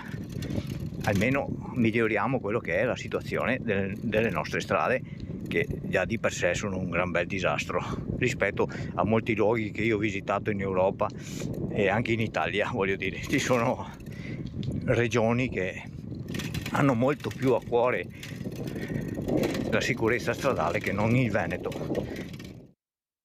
Allora, intanto ringrazio veramente Mario Grassi per questi video che ci ha portato, perché non è solo quella strada o quelle strade. No, la maggioranza purtroppo è così, non riescono a mettere in sicurezza neanche quelle importanti o molto poco, pensate quelle limitrofe, ma soprattutto la pericolosità, perché tu hai detto non ci sono macchine, basta che ne passi una velocità chiaro. Elevata, perché tanto non c'è nessuno. Sì, ma è vero. E perciò attenzione, questo lo dico io, Mario, perché forse sono pericolose anche quelle, perché tutti siamo liberi, per dopo carità. ti arriva il furgoncino di turno che magari pattaiar perché ecco, e succede il finimondo. Detto questo, ecco, come ci saluti Mario, saluto anche Tommaso Schiesaro, fondatore Team Scienze Corporation. Sentirete cosa fa questo ragazzo. Grazie Tommaso di essere qui con noi. Vai in bicicletta, Tommaso? Salve, sì, sono un ex ciclista anche io. Wow, allora poi ne parleremo. Allora Mario, come ci saluti e facciamo entrare Daniele Benetton? Un piccolo riguardo al primo filmato del pezzo di strada di Spresiano, mi è arrivato un vocale del sindaco, che non entro nel merito, però mi rassicura che la cosa è stata presa in visione e che l'anno prossimo ci sarà l'intervento di messa in sicurezza dell'asfalto. Su questo ringrazio il sindaco, perché almeno andiamo a risolvere un problema. Ma domani lo vedo, glielo dico anch'io. Comunque mi fa piacere che questo sindaco sia presente, risponde, chiama, si dà da fare, perché è questo che vogliamo, che i sindaci rispondano a queste necessità che ci sono, perché parliamo di sicurezza stradale, non è da poco. Grazie a Mario Grassi, grazie per i servizi, facciamo entrare Daniele Benetton. Allora adesso passo da Tommaso. Allora Tommaso, intanto spiegaci questa meraviglia di ragazzo, adesso vi faccio vedere quelli positivi. positivi come faccio sempre. Questo astro Tommy, 16enne veneto, che lancia in cielo razzi e sonde meteo. Tommaso Schiesaro è lo scienziato in erba di Porto Viro, con il suo team realizza palloni che studiano la stratosfera. Presentati Tommaso e vai! Ok, grazie. Intanto di nuovo un saluto a tutti. Sono Tommaso e ho appunto fondato questo team, che è un team fondato da me, ma che comprende all'interno ragazzi che hanno la mia età, pochi anni in più, pochi anni in meno, e nasce in realtà come luogo in cui parlare di scienza, ma poi, visto che il mio interesse, la mia passione è il razzimodellismo, quindi la costruzione di razzi e satelliti, diciamo, in miniatura, ma che comunque funzionano, anche gli altri ragazzi hanno deciso di seguirmi e quindi abbiamo fatto proprio un team di razzimodellismo. Allora guardiamo anche le immagini, Schiesaro, che tu ci hai mandato per capire di cosa stiamo parlando. Allora noi abbiamo parlato di questi esempi negativi che arrivano da certi giovani, non da tutti fortunatamente, a mio avviso, l'ho detto anche prima, sono pochi rispetto a quelli bravi che non fanno rumore, non fanno audience, ma che lavorano per il territorio, per il bene, per la cittadinanza, una cittadinanza attiva. Cosa vuoi dire, Tommaso? Che purtroppo parecchi dei miei coetanei si comportano male, sempre peggio per il mio. E il problema è che un domani diventeranno anche grandi, diventeranno adulti e quindi sarà un mondo, se non migliorano, peggiore sicuramente. Allora vediamo se riusciamo ad avere le immagini dalla regia, che sono importanti, queste immagini che ha mandato Tommaso, per capire l'importanza di quello che sta facendo Tommaso. Ecco, questa è anche una scuola per i giovani, una scuola di educazione, di rispetto, di regole, ma soprattutto anche di manualità, perché non è vero che i ragazzi non hanno manualità, solo non riusciamo a tirargliela fuori a tanti perché non gli diamo le opportunità. Cosa dici, Tommaso, e cosa stiamo vedendo? Sì, assolutamente vero, e state vedendo il nostro ultimo lancio che è avvenuto ad ottobre dell'anno scorso. Adesso siamo molto vicini al prossimo lancio che avverrà di nuovo quest'ottobre. All'interno di quel razzo c'è un piccolo CanSat, Can vuol dire lattina in inglese, Sat satellite, quindi un satellite delle dimensioni di una lattina, che è qui dietro di me, poi ve lo faccio vedere, e si occupa di testare i nuovi lanciatori. Quello lì era un razzo nuovo di un mio amico, sempre che ha fondato anche lui un team con cui collaboriamo, e visto che era il suo primo volo abbiamo deciso di testare il tutto. Allora Tommaso, siccome noi abbiamo anche diversamente giovani che ci guardano e loro sono curiosi come i bambini, spieghiamo cos'è questa stratosfera e questi palloni che tu lanci. Cos'è la stratosfera? Spieghiamo bene l'importanza di quello che stai facendo, Tommaso. Allora, nell'articolo c'è scritto stratosfera, in realtà è lo studio in generale del cielo, comunque sopra il livello del mare. Okay. Io, il mio team, assieme a Meteo in Veneto, che è un'altra associazione, una PS, e dalla prossima estate ci occuperemo di lanciare delle sonde per migliorare le previsioni meteo, visto che qui in Veneto purtroppo non vengono lanciate queste radiosonde. Sono radiosonde perché comunicano via radio. Fermo Tommaso, perché hai usato purtroppo? Spiegami perché hai usato purtroppo. Perché non abbiamo degli stabilimenti adatti. Non so specificatamente i motivi, comunque in Emilia Romagna vengono lanciate ogni 12 ore, anche a Udine vengono lanciate ogni 12 ore, ma qui in Veneto nulla. Sono comunque delle cose molto molto importanti da fare. Bravo Tommaso. Non si è mossa. Bravo Tommaso, chissà che qualcuno si muova anche a questo appello che stai facendo. Queste anche sono cose che servono, non solo strade, ponti, autostrade, megastrade, ma altre cose servono. Abbiamo Luciano da Desenzano. Ciao Luciano, ben arrivato. Mirella, buongiorno, non ci sentiamo da tanto tempo, sono contento di rivedervi, tra parentesi. Grazie. Niente, ma voglio dire altra piccola cosa dopo sulle strade, ma il Tommaso, il ragazzo lì, ma ci sono sopra, abbiamo 10.000, aiutami Mirella, 10.000 sonde che girano, che vedono ogni momento della Terra, dove arrivano i temporali, tra parentesi, come mai non vedono questi disastri di avvisare qualche giorno prima? Niente sulle strade, Mirella.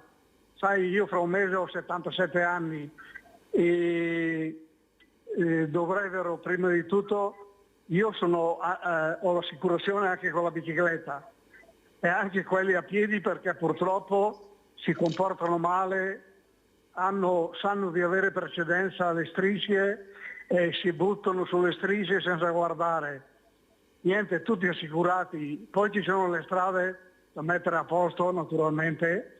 Una piccola cosa, Tommaso, io ho 77 anni, già 65 anni fa, Mirella, mi ricordo bene che i contadini, quando c'era l'estate, i temporali, scagliavano su aiutate di missili per sì, cannoni antigrandi.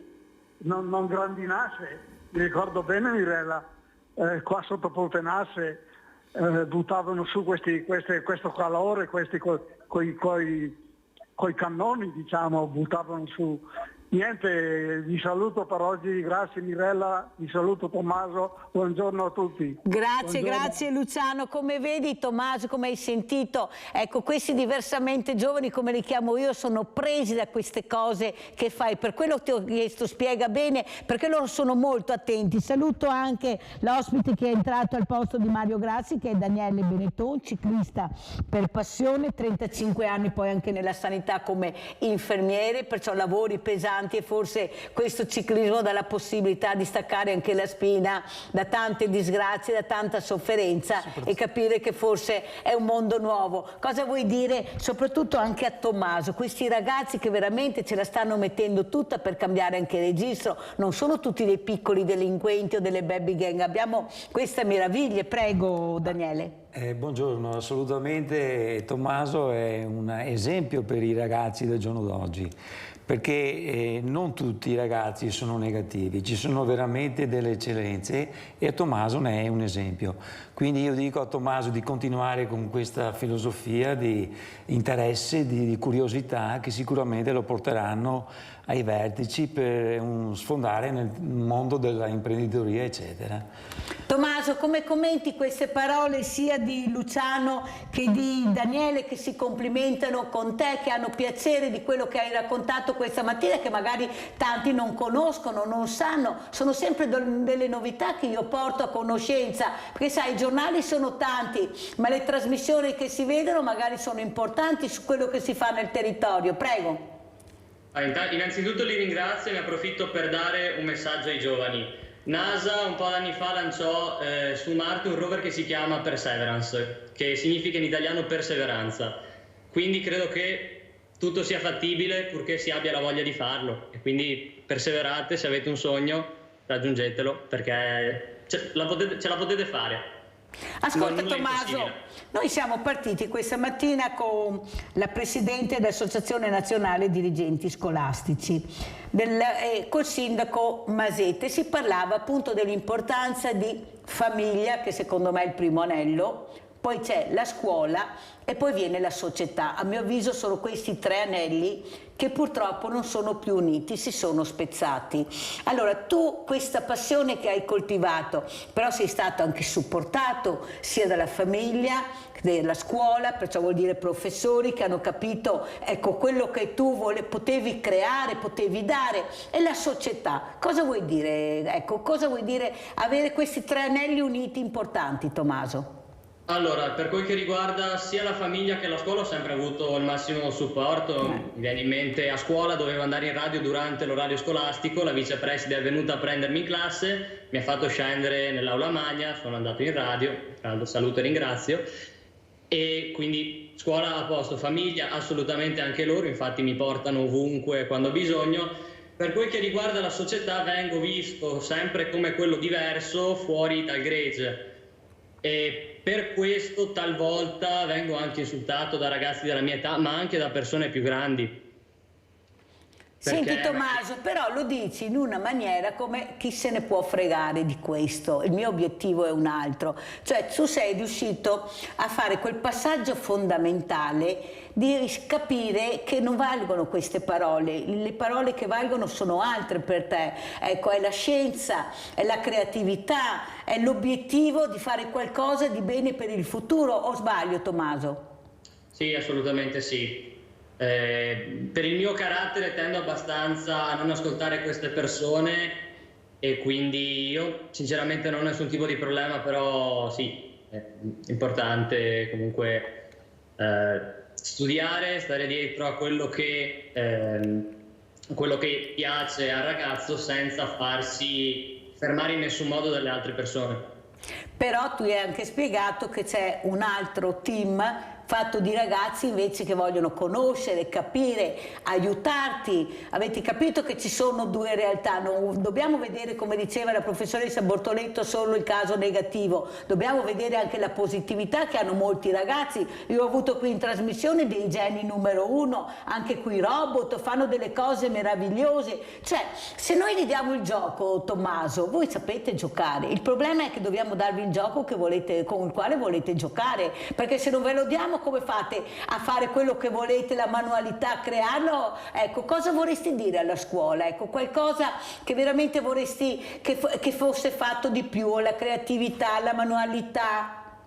Sì, la manualità, soprattutto nel mio caso io faccio un liceo scientifico, quindi per carità me ne sono tra virgolette andato in cerca di non fare manualità, però è una cosa da non sottovalutare. Poi come hai detto tu c'è un problema della società a scuola. Purtroppo se c'è una cosa che non ci insegnano, e non parlo della mia, parlo in generale, è il come si vive. Se io abitassi nella stessa città in cui ho scuola, per esempio, non saprei nemmeno prendere un mezzo pubblico perché nessuno mi ha spiegato come fare. Hai capito come funziona? Abbiamo Vladimiro da Rovigo. Ciao Vladimiro, ben arrivato. Grazie Mirella, ciao. Volevo fare una domanda al giovane collegato perché penso che conosca la materia. La domanda è legata al riscaldamento climatico globale. Cioè, leggevo che gli scienziati nel mondo dà come causa 3 principali cause del riscaldamento: l'aumento dell'attività solare, la deforestazione, cioè diminuzione del numero degli alberi che assorbe l'anidride carbonica, e l'aumento dell'attività industriale dell'uomo.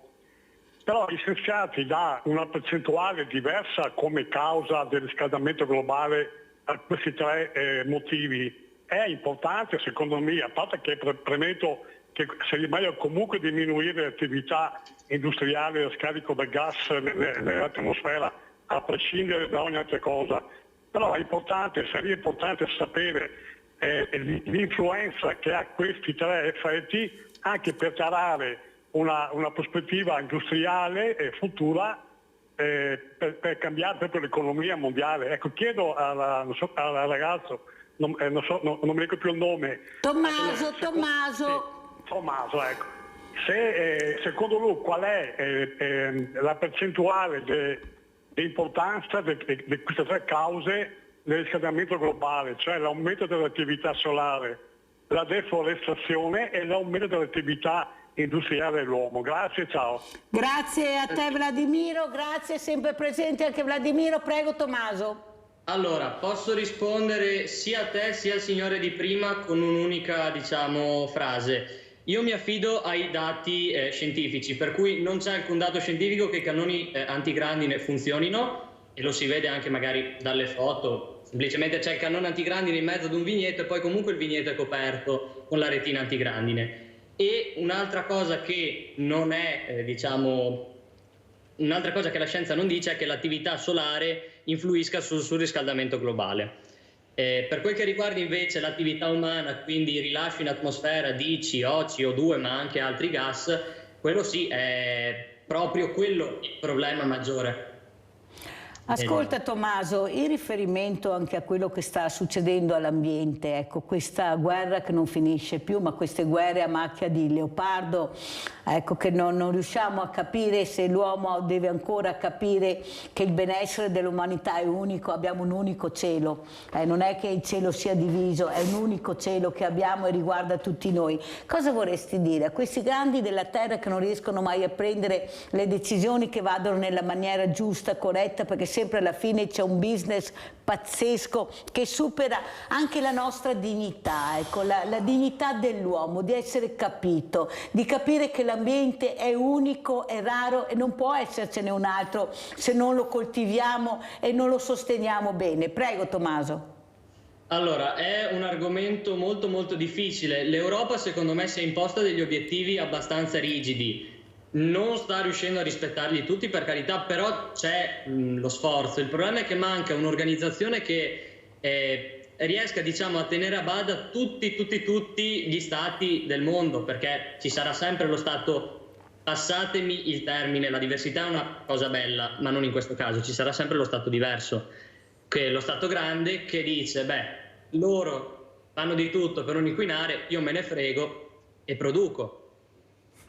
Purtroppo è così, appunto, servirebbe qualche organizzazione che riguardi tutte le nazioni del mondo, che però purtroppo è una cosa impossibile. Mai dire mai nella vita, sai, perché abbiamo visto col Covid, quando hanno preso paura, si sono uniti, si sono messi assieme, hanno tirato fuori i soldi per far arrivare la scienza dove è arrivata, la ricerca, cosa che non fanno mai. Capisce che quando l'acqua tocca un certo punto, ecco, forse qualcuno riesce a capire che è ora di cambiare registro. Cosa dici Daniele in merito a questo? Tu anche come infermiere che hai vissuto, ecco, e attenzione che non è proprio tana libera, dobbiamo stare sempre un po' attentini. Prego Daniele. No, voglio dire appunto che quando arrivi a questi livelli è chiaro che tutti devono darsi una mano, perché altrimenti, come dicevi tu Mirella, l'universo è unico. Quindi se non lo salvaguardiamo abbiamo una brutta prospettiva.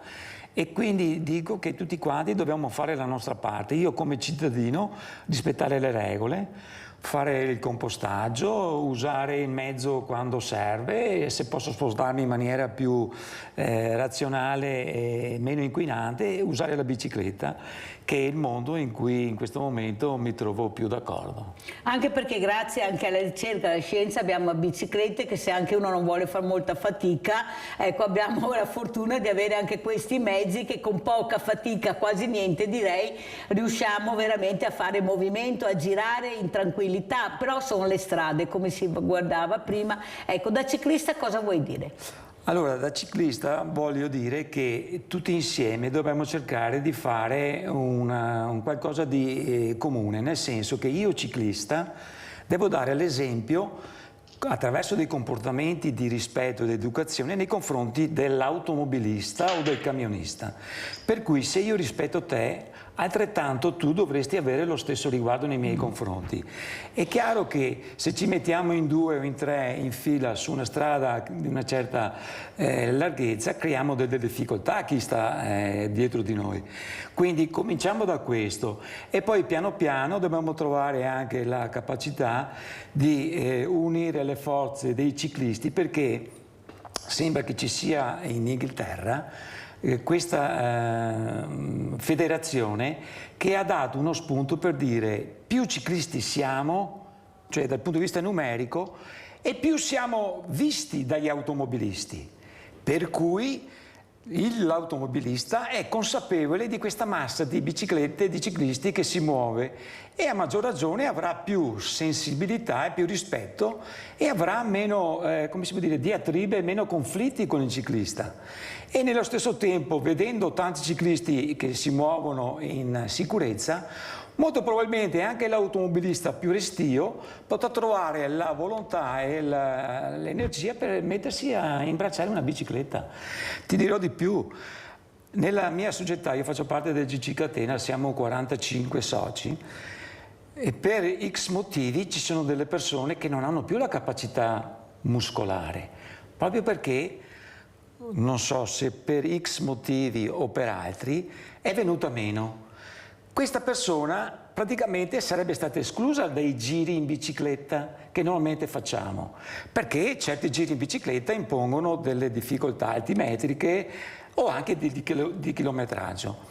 Usando le bike, quella che dicevi tu, cioè quella che ti aiuta a superare lo sforzo, questa persona rimane nel gruppo, torna a casa soddisfatta e serena soprattutto. Grazie perché a queste non associazioni però, perché non ha abbandonato il gruppo. E perché se non abbiamo questa logica purtroppo la gente ti lascia perché dice io non ce la faccio più. Certo. Il cardiopatico, la persona che ha delle difficoltà proprio... Anche il cieco ad esempio. Ok, Madonna. con il tandem riesce a fare il suo giretto perché la mobilità, l'esercizio fisico soprattutto è cardiovascolare, cioè aiuta il cuore, i polmoni, la respirazione, la muscolatura, la scheletricità e quindi è un salvavita. Quindi se noi investiamo in questo, in cosa investiamo? Quindi noi come ciclisti dobbiamo semplicemente cercare di essere educati, usare un abbigliamento più visibile che ci sia, non usare il nero, ma usare il fucsia, il fosforescente, il verde, usare le luci anteriori e posteriori. Quando io ho fatto questo e mi comporto educatamente, ho più possibilità di evitare l'incidente, perché gli incidenti, per fortuna, dicono che dal 2020, dal 2001 al 2023, a parte la parentesi di Covid, sembra che ci sia una diminuzione di mortalità per incidenti stradali. Poi nello specifico vediamo che è il ciclista quello che ci rimette di più, perché è più vulnerabile. Allora dobbiamo investire in questo, nella sicurezza. È vero Daniele quello che dici, poi vorrei sentire anche Tommaso, però io ieri sono andata a Pianezze, caro Daniele, e quello che ho visto mi ha sbalordito, nel senso non c'è il rispetto da parte di qualcuno, e soprattutto sono giovani, perché li ho visti ieri, che con questi motorini, motociclette, vespette e anche macchine non capiscono la pericolosità di quei tornanti. Arrivano a una velocità pazzesca, se tu non vai veramente ma molto molto piano, e mio marito suonava nelle curve per far capire che stavamo salendo, è una cosa impressionante. Perché Tommaso, sapendo benissimo di questa pericolosità, lasciamo a parte un attimo lo scienziato ma andiamo dallo ciclista, quasi sempre, dico non sempre, questi giovani che hanno questi mezzi, anche motorini, ho visto ieri, non riescono a capire, ecco, il rispetto della strada, del prossimo. Ecco, perché c'è questo? Perché ne basta uno per far succedere veramente una strage, un disastro, ne basta uno, non è che chissà cosa serva. Ecco, perché questa adrenalina che io vedevo ieri, che avevano chi arrivava più forte, chi accelerava di più, chi arriva in curva in maniera incredibilmente pericolosa, ma perché la morte non fa più così paura? Cioè, ma chi se ne frega? Non è a parer mio che non fa più paura, il problema è che secondo me a quei ragazzi lì manca proprio una base di educazione da parte della famiglia, secondo me. Perché è vero, cioè, ce ne sono anche qui a Porto Viro, basta uscire per vedere gente che anche in piazza impenna in posti pieni di gente, pieni di strisce pedonali. Per cui per me manca proprio una base da parte della famiglia che spieghi che è pericoloso per lui, cosa può succedere, per la persona che eventualmente è coinvolta, ma anche che c'è un riscontro penale o comunque legale, ecco, mettiamola così. Però Tommaso, non pensi che forse c'è qualcosa che non gira? Nel senso, l'educazione stradale, ad esempio a scuola, non è insegnata molto. Ecco, io sono dell'idea che le autoscuole dovrebbero entrare nelle scuole, ecco, nei pomeriggi. Io non dico che per forza deve essere il mattino che il ragazzo deve studiare perché questa è la didattica, ma nei pomeriggi, cioè dobbiamo pur fare qualcosa a far capire, perché se i genitori non ci sono, e ti posso assicurare che in certe famiglie proprio non ci sono, cioè non è che dobbiamo abbandonare questi ragazzi, dobbiamo dire che forse il regista non può girare sempre come pensano loro, e quando escono farsi le proprie regole, tanto chi se ne frega degli altri. Ecco, secondo te quando fondamentale potrebbe essere l'educazione stradale nelle scuole, insegnata nelle scuole? ci agganciamo esattamente a quello che dicevo prima, quindi del fatto che a scuola in Italia non ci viene insegnato come si vive. Quindi sì, educazione stradale, anche primo soccorso per me è molto importante, visti episodi spiacevoli che ho avuto in famiglia, ma anche visti gli episodi che stanno succedendo negli ultimi periodi, anche semplicemente educazione sessuale. Sì. Bravissimo, prego Daniele, vedo che Daniele freme per commentare, prego. No, mi ha dato un assist, nel senso, quando parla di educazione proprio del primo soccorso, io ci ho lavorato dentro per 34 anni e negli ultimi 10 ho fatto parte del 118 di Treviso, quindi su questa base mi permetto di aprire una parentesi, proprio quando Mirella dicevi il discorso scolastico. Allora io dico, mi va bene capire chi erano i Sumeri, chi erano gli Egizi, i Fenici, i Romani, eccetera, d'accordo. Però dico, anche a livello scolare, il Ministero dovrebbe riprendere in mano un po' questa programmazione e inserire all'interno di questa programmazione proprio l'educazione civica, stradale, del primo soccorso, perché nella mia esperienza ho fatto educazione ai bambini di scuola materna.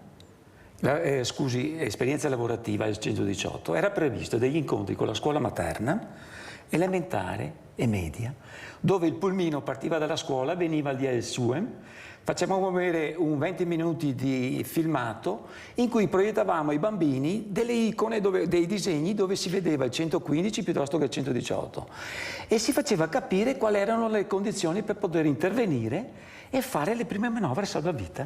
Ti fermo un attimo Daniele perché abbiamo Sandro da Padova. Ciao Sandro.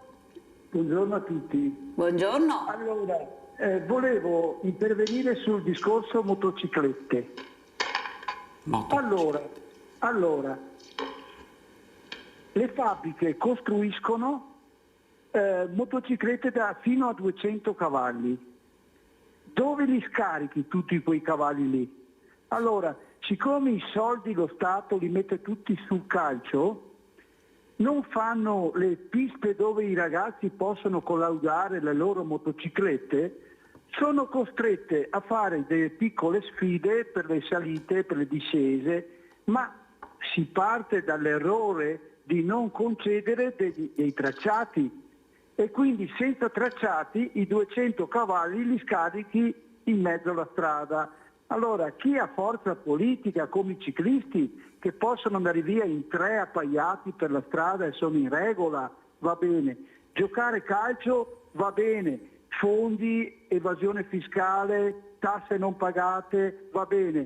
Però ci vogliono le piste se ci sono le moto, non solo circuiti di calcio, velodromi per 10 persone, piste di bob per 50 persone e dove ci sono migliaia di moto non fai una pista, mentre in Emilia Romagna ci sono, a Roma ci sono e quindi si parte da fare le piste, poi quelli che corrono forte per strada vanno multati. Saluti. Grazie Sandro, allora finiamo il discorso di Daniele, poi passiamo a Tommaso, cosa pensi di questa telefonata e anche tu? Beh, io voglio dire un'altra cosa, dal punto di vista, tornando al discorso delle strade, della sicurezza, io mi chiedo, noi come cittadini, io personalmente, anche voi credo, abbiamo una trattenuta sulla pensione, stipendio, quello che è, le famose addizionali regionali e comunali, no? Io personalmente lascio alla cassa della regione e del comune 500 euro all'anno. Io moltiplichiamolo per tutte le persone e vediamo che c'è un certo fondo. Mi chiedo, ma questi fondi dal punto di vista proprio strutturale, infrastrutturale, dove vanno a finire? In più, se pensiamo a un altro aspetto ancora più grave, è quello dei famosi 100 miliardi di IVA e Vasa che parlano ogni giorno. Quindi dico, se veramente lo Stato vorrebbe dare un aiuto veramente al cittadino, sa dove potrebbe entrare, ma probabilmente ci sono degli interessi politici che, o non so cosa, che gli bloccano questa possibilità. Per cui anche nel caso del filmato che ha fatto vedere l'amico Grassi, dico ok, ma 20 anni che quella strada è in quelle condizioni? Dico, ma perché non c'è una coscienza anche degli amministratori locali? Ci potrebbe essere tuo figlio che ci corre, può essere i tuoi familiari. Ricordiamo che poi le strade provinciali sono anche della provincia. Ok, quindi regionale, se io ho 15 euro per l'addizionale comunale e 35 euro per l'addizionale regionale. Quindi è un... Cioè non ci hai regalato niente, no, dici appunto. tu, però almeno dammi il servizio che dicevo io. È il minimo. Allora Tommaso, come commenti, come rispondi al nostro Sandro da Padova? Allora, ci sono modi sicuramente migliori di investire i soldi nel calcio, sempre mettendo che comunque lo Stato non mette ovviamente tutto. Però comunque torniamo al discorso intanto le infrastrutture ci sono per provare queste cose qui, e poi torniamo al discorso del buonsenso. Ok, abito in una regione che non ha autodromi o piste varie, ma non è che allora per quello per forza di cose devo mettermi a provare la mia moto o quello che è in mezzo alla strada. Manca proprio un nesso logico, anche perché le macchine resistono, moto sei scoperto, cioè, ti fai in primis, ma manca proprio quel buon senso che al giorno d'oggi sempre meno persone hanno. Ma guarda che bello sentire questo ragazzo che parla di buon senso. Ma quanto bravo sei, Tommaso? Ecco, io e il sindaco Masetta tutti i giorni vi chiamo, parliamo, perché questi sono messaggi importanti. Abbiamo Renato da Chioggia. Ciao Renato, ben arrivato. Buongiorno a voi tutti, ai giovani in studio e al signore ciclista. Mi raccomando, signor ciclisti, sempre la destra, sempre la destra. Per quanto riguarda la storia dei Sumeri, magari sarebbe meglio studiare la storia di Veneti, della Serenissima. E per quanto riguarda, una parentesi, ecco, per quanto riguarda poi i giovani, c'è poco da fare, sono giovani, purtroppo anch'io, lo ammetto, in gioventù ho fatto le mie. Mio padre e mia madre potevano dirmi che cascava il mondo, ma quando eravamo in strada, perché purtroppo è così. Sì, giustamente i professori a scuola dovrebbero dire, l'unica cosa, visto l'età che ho raggiunto, 65 anni, è fare, come ha detto quel vostro che ha telefonato prima, se le macchine devono fare i 130, 140, perché fanno i 200, fanno le macchine che facciano i 150. Se i motorini devono fare i 48 o i 50, non mi ricordo bene i 48, perché fanno moto e bici elettriche che sorpassano le moto?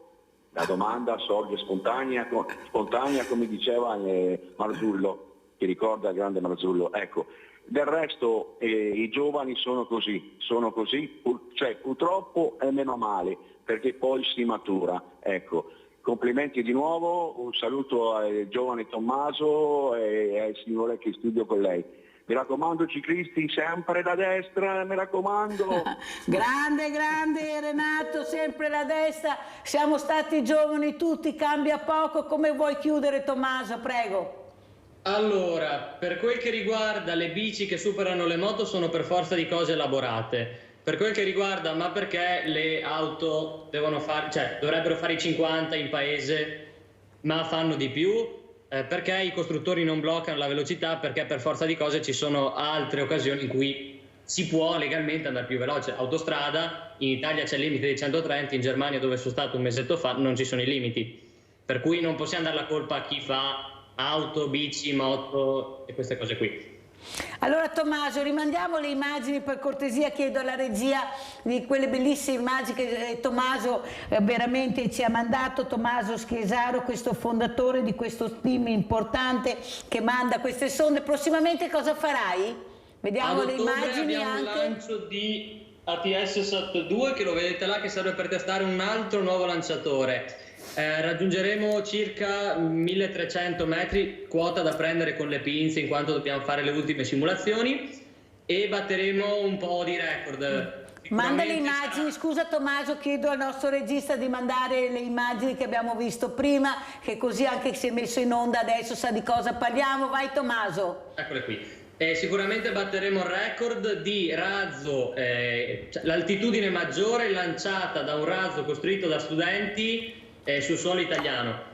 Bellissimo. Che gli studenti lanciano anche all'estero, però del solo italiano nessuno ha mai raggiunto una quota superiore di 1200 metri, se non sbaglio male, e sarà anche il più veloce, visto che raggiungeremo all'incirca gli 800 km/h. Bellissimo, bellissimo, mi raccomando il video, Tommaso, ti inviterò ancora perché come hai visto hai preso proprio nel vero senso della parola, sono stati molto attenti all'immagine, a quello che dicevi, e questo mi fa molto piacere. Prima di lasciarti sentiamo Monica da Paese. Ciao cara Monica. Ciao, ciao. Allora, volevo dire una cosa, che è bellissimo andare via in bicicletta, però, come diceva appunto il suo ospite, il ciclista, signore e infermiere, che sì, bisogna avere un po' di testa per andare via in bicicletta. Poi purtroppo non è neanche colpa delle biciclette elettriche o non. Il senso di responsabilità anche degli automobilisti e anche ai ciclisti. Io ho una bicicletta elettrica, purtroppo non la posso più usare perché sono caduta 2 volte perché è pesante, io sono piccolina e pesante. E adesso sto cercando una bicicletta elettrica più leggera. Sono formidabili perché quelle ti portano dappertutto, solamente che le fanno troppo pesanti, ad esempio. Dovrebbero essere più leggere. Poi per quanto riguarda il discorso delle strade, purtroppo anche qui a Paese c'è una brutta strada, via Treforni, che è strapiena di buche. E a me piace tantissimo andare via con la bicicletta elettrica, non elettrica, però ho paura di fare le strade perché per quanto riguarda sempre i ciclisti e le macchine, allora, ci sono persone che vanno su una velocità adeguata e sono quelli che corrono come pazzi. Cioè, hai una macchina, è una macchina, non è un missile, voglio dire. Questo è il concetto, che bisogna avere un po' di responsabilità, insomma, e rispetto appunto per le persone che vanno a piedi, le persone che vanno in bicicletta, i bambini, eccetera, eccetera, e animali, perché ci sono anche gli animali, perché purtroppo quando attraversa un gatto, un cane, non è che si dice, vabbè, aspetta, vado piano, rallento, no, bisogna andarvi addosso e occuparlo, voglio dire, in Veneto, no? Cioè, anche a quello, cioè, mi trovo una roba assurda, Grazie. E poi per quanto riguarda, volevo dire una cosa. Prego. Se mi potete far dire una cosa sull'Orsa Amarena, appunto, perché io sono un'ex volontaria, ero dell'EMPA e da quando è morta faccio altro che piangere, mi spiace, ma io... Ha colpito molto. Hai fatto bene a dirlo, Monica, questi cuccioli che non si trovano, questo comportamento che avevano, ecco, non attaccavano l'uomo, si facevano le passeggiate, è una cosa bellissima che abbiamo visto, il rispetto della natura che forse ci manca, anche questo è andato perduto. Allora, come ci saluti, Daniele? Allora, con 2 considerazioni. La prima mi aggancio all'affermazione che ha fatto la ragazza che è intervenuta, Monica, appunto per dire che andare in bici, andare a piedi non è pericoloso di per sé, no? Giusto? È pericoloso invece per chi prende in mano un'auto senza avere la consapevolezza che quell'auto, se non la usi in maniera corretta, è una bomba, è un'arma letale. E l'altra considerazione finale, prima ho sentito parlare dei giovani e dell'avvicinamento dei giovani allo sport. Se non ricordo male, nel 92 a Ginevra hanno stilato uno statuto per avvicinare il bambino allo sport, in cui ci sono 10 capitoli e ogni capitolo è ben sviluppato, dove essenzialmente si richiama l'attenzione di non caricare il bambino che si avvicina allo sport alle prestazioni per diventare il campioncino del futuro. Quindi se un bambino lo avvicini allo sport con il diletto, col divertimento, difficilmente abbandonerà lo sport. Non per forza deve diventare agonismo. Brava. Quindi non deve diventare un campione, anche perché da bambino a adulto ci sono delle fasi evolutive che il fisico cambia. Quindi se da bambino poteva dare dei segnali, questo probabilmente diventerà un campione. Non è proprio così, non è matematico. Quindi dico agli organizzatori, a chi è preposto a questa politica dello sport, dell'avvicinamento del giovane, di fare molta attenzione, perché altrimenti perdiamo le nostre risorse del futuro. Grazie a Daniele Benetton, grazie a Mario Grassi, sia presidente ASD Cenedese, sia come ciclista Daniele Benetton. Salutiamo anche Tommaso Schiesaro. Ecco, ti chiamerò ancora Tommaso, mi piace molto il messaggio che hai dato questa mattina, spero che tu abbia piacere di ritornare, portaci questi video bellissimi che intrigliamo dai bambini ai ragazzi, ai giovani, ai meno giovani. Grazie a Tommaso Schiesaro. Molto volentieri. Posso ringraziare un paio di associazioni che mi hanno veramente aiutato e sostenuto fin dall'inizio. Sono due, il gruppo Astro Filippo Lesani e l'Associazione Italiana per l'Astronautica e lo Spazio. Sono sempre qui nel mio cuore e lo saranno per sempre. Assieme chiaramente ai miei genitori e al team e a tutte le persone che mi supportano. Vedete Grazie che mille, questi Mirella. ragazzi sanno dire anche grazie, avete capito che abbiamo anche questi ragazzi, dobbiamo puntare su questi. Fortissimo. Grazie Tommaso Schiesaro, grazie, pubblicità.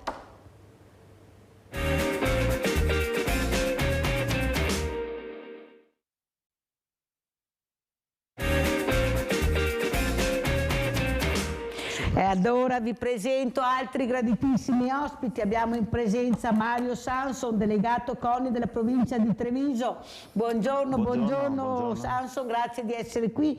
Abbiamo collegato anche Leo Bassi, manager sportivo. Buongiorno Bassi, grazie anche a lei di partecipare questa mattina a questa nuova edizione di Sveglia 29, perché siamo appena partiti, ma soprattutto per parlare di sport, di ragazzi, di scuola, di famiglia, perché tutti quanti dobbiamo impegnarci, non c'è niente da fare, ci sarà questo evento molto importante. Io sto già scaldando i motori, Sanson, all'ippodromo di Treviso il 30 settembre, il 1° di ottobre, grazie appunto al CONI, al CIP, all'ULS 2, alle scuole trevigiane. Prima abbiamo avuto la responsabile Paola Bortoletto, del presidente dell'Associazione Nazionale Dirigenti Scolastici, che anche lei sta cercando di far capire di fare squadra. Abbiamo già 20 sindaci, Sanson, che hanno dato la loro adesione a questo evento, l'importanza di fare squadra. Cosa dice Sanson? È un'ottima iniziativa, indubbiamente. Stiamo in fase, è vero, lui è uno dei coordinatori. Siamo in fase di organizzazione e appunto mi sembra che sia molto più corposa e molto più interessante e molto più incisiva, diremmo, dell'anno scorso, che era la prima edizione. Siamo partiti zero, nel senso si chiamava zero proprio perché la partenza era zero.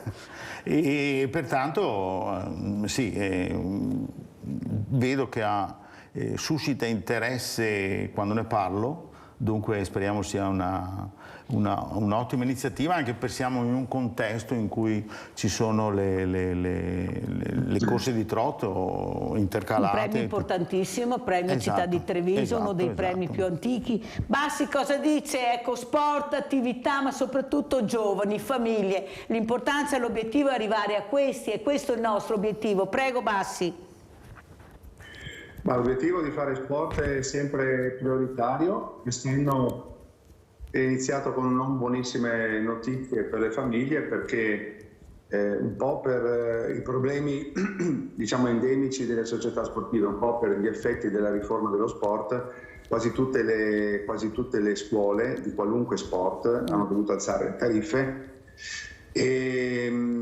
Però penso che sia estremamente importante andare avanti, incentivare, anche perché nelle scuole di sport se ne fa sempre poco, troppo poco. Mancano le palestre, mancano gli insegnanti, non manca la voglia di fare, ma manca un sistema, manca il sistema sport scuola, e quindi più che mai importante l'attività che viene promossa dalle SSD, che sono benemerite, o delle associazioni sportive dilettantistiche che tengono in piedi il sistema sport in Italia. Ha fatto bene a dirlo Bassi, anche perché nella prima parte ho avuto ospite Giuseppe Masette, che è il sindaco di San Fior, il quale ha dichiarato pubblicamente: io non ho una palestra. Pensate voi, io non ho una palestra. Allora, finché non si riuscirà a capire che forse bisogna fare investimenti importanti per il futuro sono i giovani, e non solo, dare la possibilità, come diceva Beppe Vio, di avere delle palestre aperte a tutti, non settoriali. Ecco, anche qua siamo un po' con manca l'aria, caro Sanso. Ecco, non abbiamo queste palestre, miliardi, si parla sempre di 9 milioni di miliardi, ma alla fine abbiamo visto il Gran Premio ieri, ecco, purtroppo però questi campioni escono dalle piccole società, non è che si arrivi subito campione, un po' a volta si cresce se hai la fortuna di poterlo praticare, perché non è così semplice come ha detto Basti, ha dei costi. Prego Sanso. Il problema degli impianti sportivi è un problema noto, è un problema in cui CONI cerca sempre di coadiuvare le amministrazioni o gli enti che hanno intenzione di costruire diremo un impianto sportivo, perché effettivamente siamo deficitari da un punto di vista da come la pensiamo noi qui anche nel Veneto e tutto, perché ricordiamoci che comunque a livello nazionale l'area nord-est è diremo ben fornita rispetto alle altre realtà dell'Italia. Si stima che ci sono circa 400 spazi sportivi ogni 100.000 abitanti, mi sembra. Ecco, però volevo dire il concetto di spazio sportivo, perché bisogna andare oltre il discorso delle palestre, dell'impianto cosiddetto classico, questo storico, quello del campo di calcio. Bisogna cercare di fare sport a qualsiasi livello, anche in altre, diremo, realtà non definite.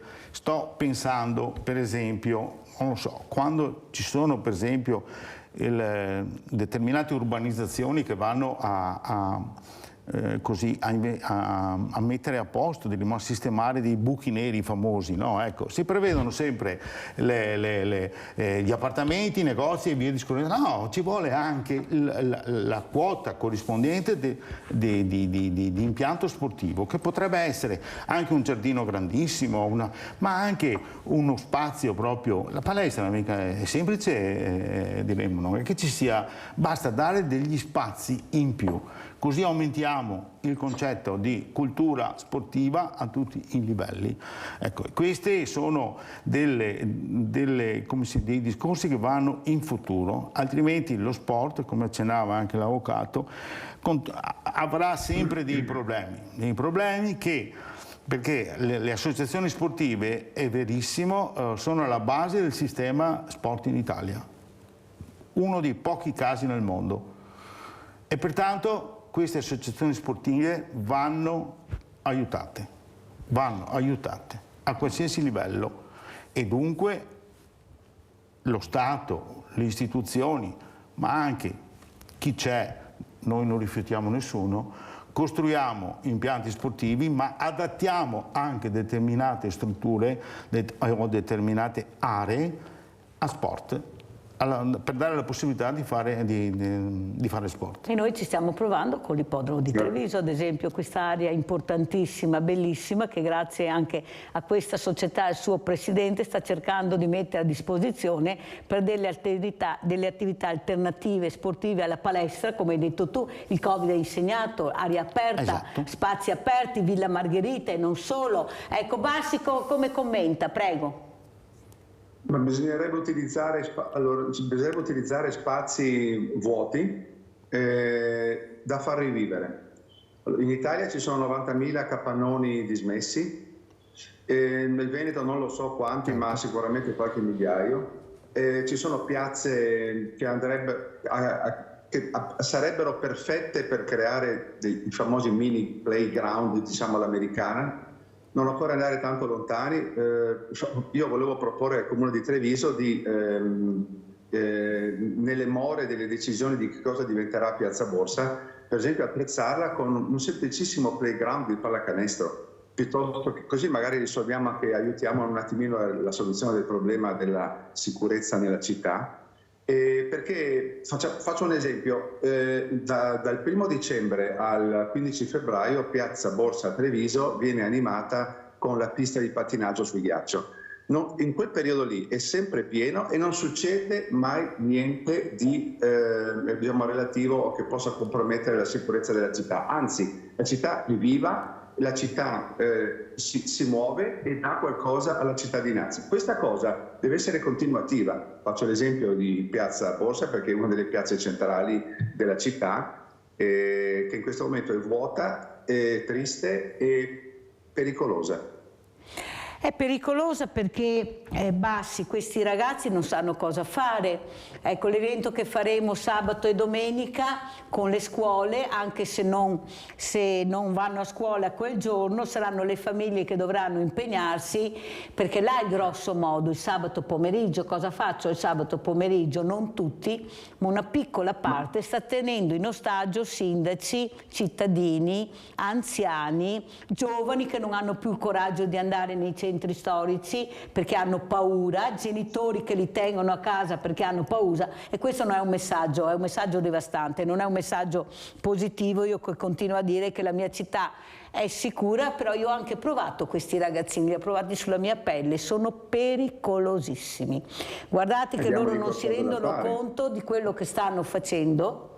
E perciò dobbiamo cambiare registro facendo capire che ci sono anche alternative, però dobbiamo dare questo gioco Sanso ai ragazzi, dobbiamo capire quale gioco vogliono, dove sono più attratti. Vogliono fare a botte, perfetto, c'è la box, quali sono i problemi? Vuoi tirare a pugni? Ma per carità, guarda, te lo faccio fare anche gratis, anzi vediamo, vuoi fare karate, vuoi fare qualsiasi cosa, il problema è che bisogna capire e farli diventare loro i protagonisti, quello che faremo noi Sanso, farli diventare loro i protagonisti. Però giustamente la scuola è deficitaria per quanto riguarda lo sport. Cosa si può fare? 2 ore solo di sport in Italia, in Europa invece sono molto di più, lo dicono gli stessi atleti che io ospiti, ecco, non è possibile. Cosa si può fare? Voi come CONI siete una voce importante. A livello scolastico effettivamente i problemi sono tantissimi. Noi come CONI cerchiamo di seguire o quantomeno consigliare anche determinati istituti comprensivi nel affrontare e aumentare, diremo se possibile, lo sport a scuola. Lo cerchiamo da fare, però giustamente vuoi perché mancano delle palestre scolastiche, ecco, e vuoi perché diremo c'è una cultura sportiva che ancora deve gli crescere. Insegnanti. Però noi come CONI stiamo cercando di... noi abbiamo le associazioni sportive, ecco, qualsiasi federazione onestamente prevede il passaggio, l'intervento dell'associazione sportiva all'interno della scuola in base a degli accordi che l'istituto comprensivo o la scuola può fare con queste associazioni sportive. Noi seguiamo questo anche 2 giorni fa ho ricevuto una richiesta o un pourparlers di 2 presidi degli istituti comprensivi per cercare di capire questi meccanismi.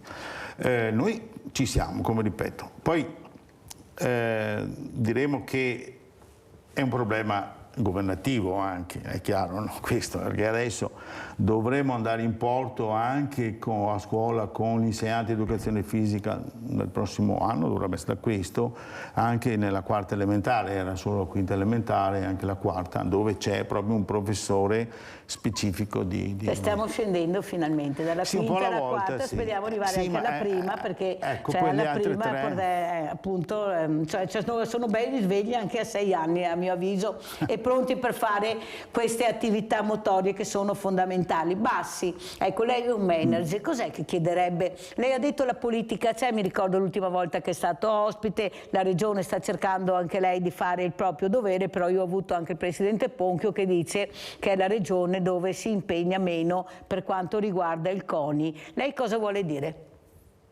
Ma la Regione Veneto fa pochissimo per lo sport, devo dirlo, pochissime iniziative, un po' di patrocini a qualche manifestazione, eventi, però non c'è una visione complessiva.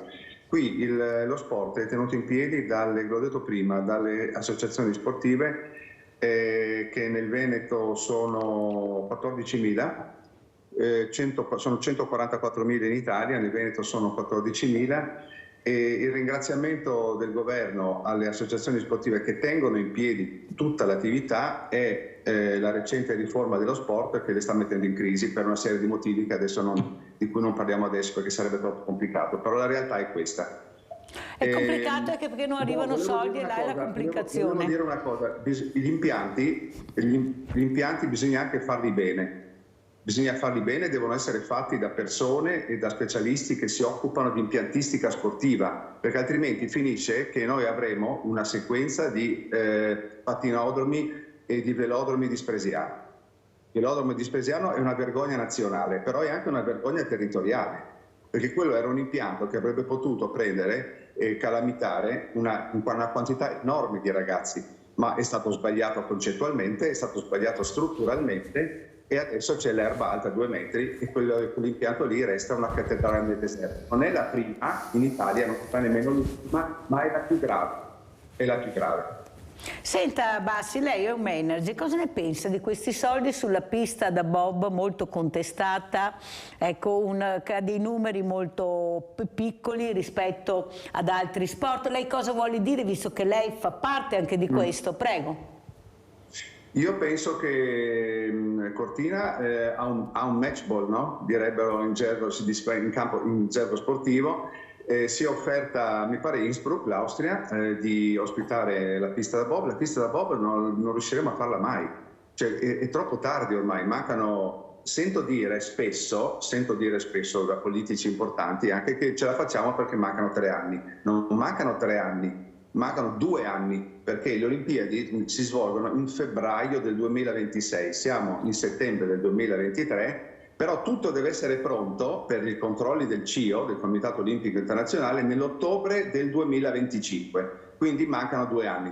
Non c'è, l'ultimo appalto è stato praticamente andato deserto perché nessuna ditta si assume la responsabilità e l'onere di realizzare la pista da bob in 809 giorni, perché è impossibile. Quindi prendiamo al balzo la possibilità di andare in Austria. Ormai questi grandi eventi si svolgono sempre in più posti. Guardi, ci sono i campionati mondiali di basket in questo momento che si svolgono in 3 paesi.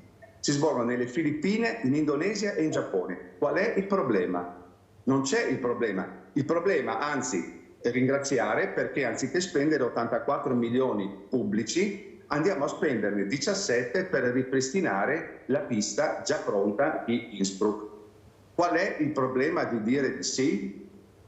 Il problema non c'è, a meno che non sia un problema di orgoglio politico che non ha niente a che vedere con la possibilità di realizzare questo impianto. Per fortuna che l'ha detto lei, non l'ho detto io, perché se non lo diceva lo direi. Orgoglio politico, caro Bassi, ormai la politica è entrata a gamba tesa dappertutto e le decisioni e i soldi escono da là, caro Bassi. Sanso, ecco, queste parole importanti che ha detto Bassi, questo avere il coraggio di dire questa è la realtà, è inutile che ci giriamo attorno, non si può fare in poco tempo, o si fa bene o non si fa, non si può far sempre male e dopo lasciare cattedrali nel deserto che non servono a nessuno e distruggono l'ambiente. Prego Samson. L'avvocato è stato molto esplicito, sì. Non ha bisogno di essere corroborato da altri discorsi, ma non è per sottrarmi, è che io dico questo, fermo restando quello che ha detto Leo Bassi adesso, diciamo, e quei soldi che risparmiamo a Cortina li teniamo a disposizione sempre per lo sport, per fare impiantistica sportiva da tutte le parti. Ecco che servono, certo, assolutamente. Che abbiamo detto prima. Prego, sono Bassi. Tantissimi soldi, sono tantissimi soldi, non sono pochi soldi, la differenza sono 70 milioni di euro. Sa quanti impianti riusciamo a fare con 70 milioni di euro, volendoli fare? Grazie Bassi. E c'è qualcuno che ci ha suonato al campanello, del nostro governo e ha detto guardate, facciamo noi la pista da bob. Qual è il problema? Questa si chiama sinergia. Ma è vero che il presidente Malagò ha detto non ci serve il vostro aiuto proprio riguardo alla pista a Innsbruck, ha detto ci arrangiamo da soli? E ha fatto male perché anche lui, secondo me, non ha ben presente il calendario. Sì, forse questi calendari dovremmo mandarglieli noi, forse questo è il vero calendario che c'è. Continuo a sentire, ho sentito dire anche da un esponente del governo che ma in 3 anni non possiamo non farcela, ce la faremo perché noi siamo italiani, eccetera. Non mancano 3 anni, mancano 2 anni e sono pochissimi per un'opera di questo tipo. Senta Bassi, anche perché fra 2 anni non avremo più il presidente della regione. No, scusi Bassi, dobbiamo interrompere e far capire a casa che non è facile. Voi siete addetti ai lavori, ma a casa no. Fra 2 anni andiamo a votare il presidente della regione. Malagò non ci sarà più, forse, non so, si farà 20 emendati, a meno che ne fa modifiche ai regolamenti. Ecco, qua abbiamo Sanso che ci spiegherà. Allora, capite bene che le esigenze che ho detto questa mattina, i servizi alla persona sono altri. Non sono queste, non sono necessità. Lo sport è fatto anche di altre attività, altre cose importanti che dobbiamo dare a questi ragazzi e far capire che il mondo gira diversamente, ma non possiamo far diventare lo sport elitario, non si può, non se ne può più. Miliardi al calcio,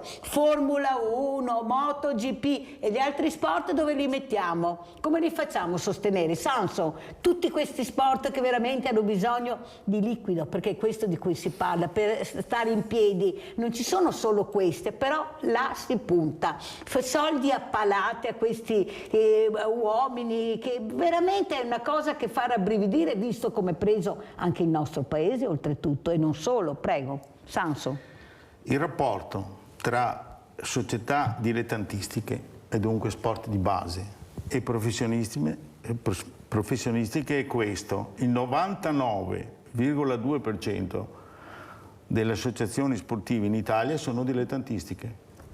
Questa, secondo me, non occorre andare oltre, e dunque massima attenzione veramente al sistema sport in Italia, che è sorretto dalle associazioni sportive dilettantistiche e non. Guardate che lo sta sottolineando, dilettantistiche. Sì, perché è lì che si fa l'attività. Certo.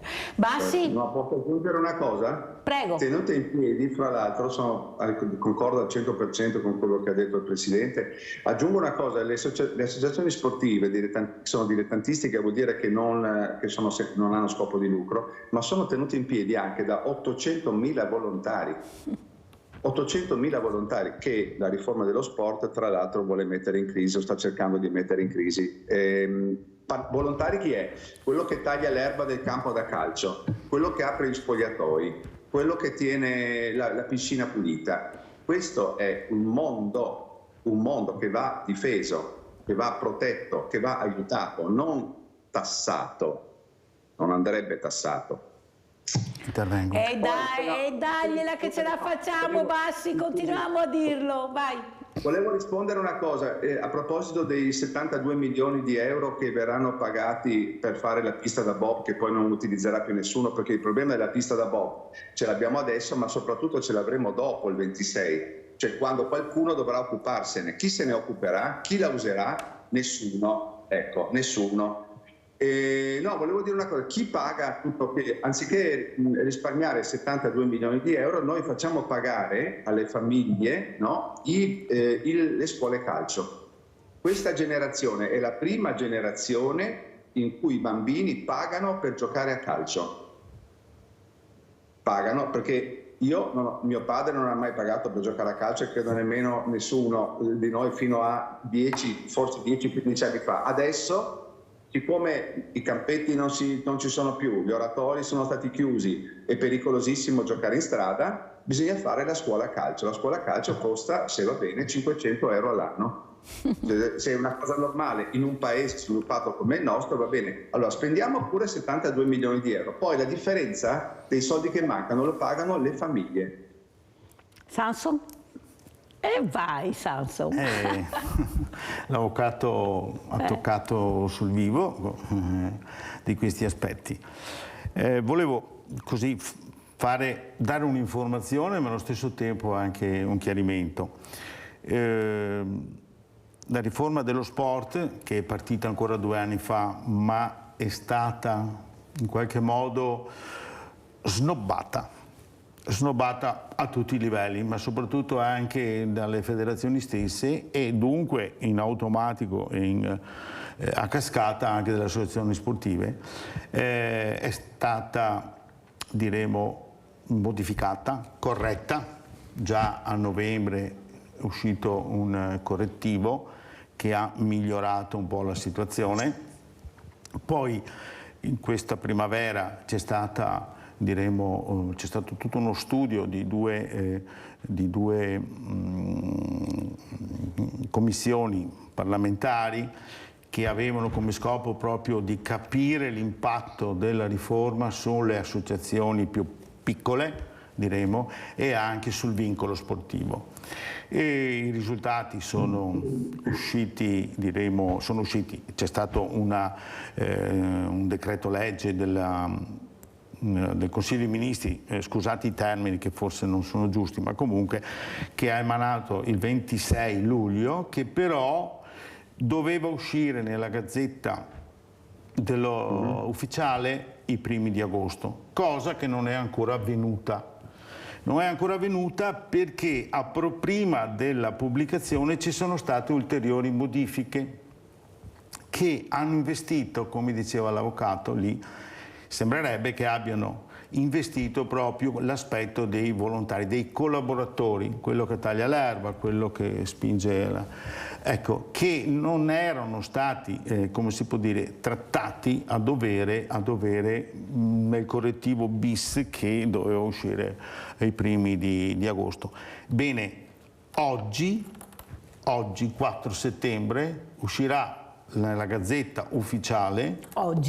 Oggi, 4 settembre, questa è una dichiarazione di Abodi di sabato scorso, di sabato alle 17:50. Diciamo che è Abodi perché qualcuno non lo sa e non è che si conoscono sti nomi. Sì, ho capito. Ecco, meglio che spieghiamo, ecco, perché se passano per la strada neanche sa chi è, comunque. Il ministro dello sport. Conoscono la Mirella, ma Abodi di sicuro non lo conosce, ve lo posso assicurare. Allora, è vero questo? Volevo dire, uscirà oggi, purtroppo non ho potuto verificare stamattina ancora, no, ecco. Questo dovrebbe migliorare, come si può dire, un attimo, parlano di una revisione dell'80% in sostanza in questi correttivi che sono nati della riforma, e dovrebbe essere affrontato, dovrebbe essere stato appunto un miglioramento, ecco, che adesso andremo a vedere, andremo a discutere. Ci sono vari convegni, prossimamente anche con l'avvocato ne faremo uno a Treviso, e così parleremo anche di questi correttivi migliorativi che hanno investito la riforma dello sport. Molto importante quello che ha detto veramente Sanso. Io andrei proprio a vedere questa riforma dello sport e stiamo parlando dell'8 febbraio del 2023. Andiamo a sentire, Samson, cosa si diceva e quello che ha detto lei adesso. Andiamo a vedere il servizio. La riforma dello sport è entrata in vigore il 1° luglio, ma il decreto correttivo approvato la scorsa settimana non è stato ancora pubblicato. Tradotto, la normativa attualmente vigente è ancora quella che conoscevamo, o meglio, che non tutti conoscono ancora.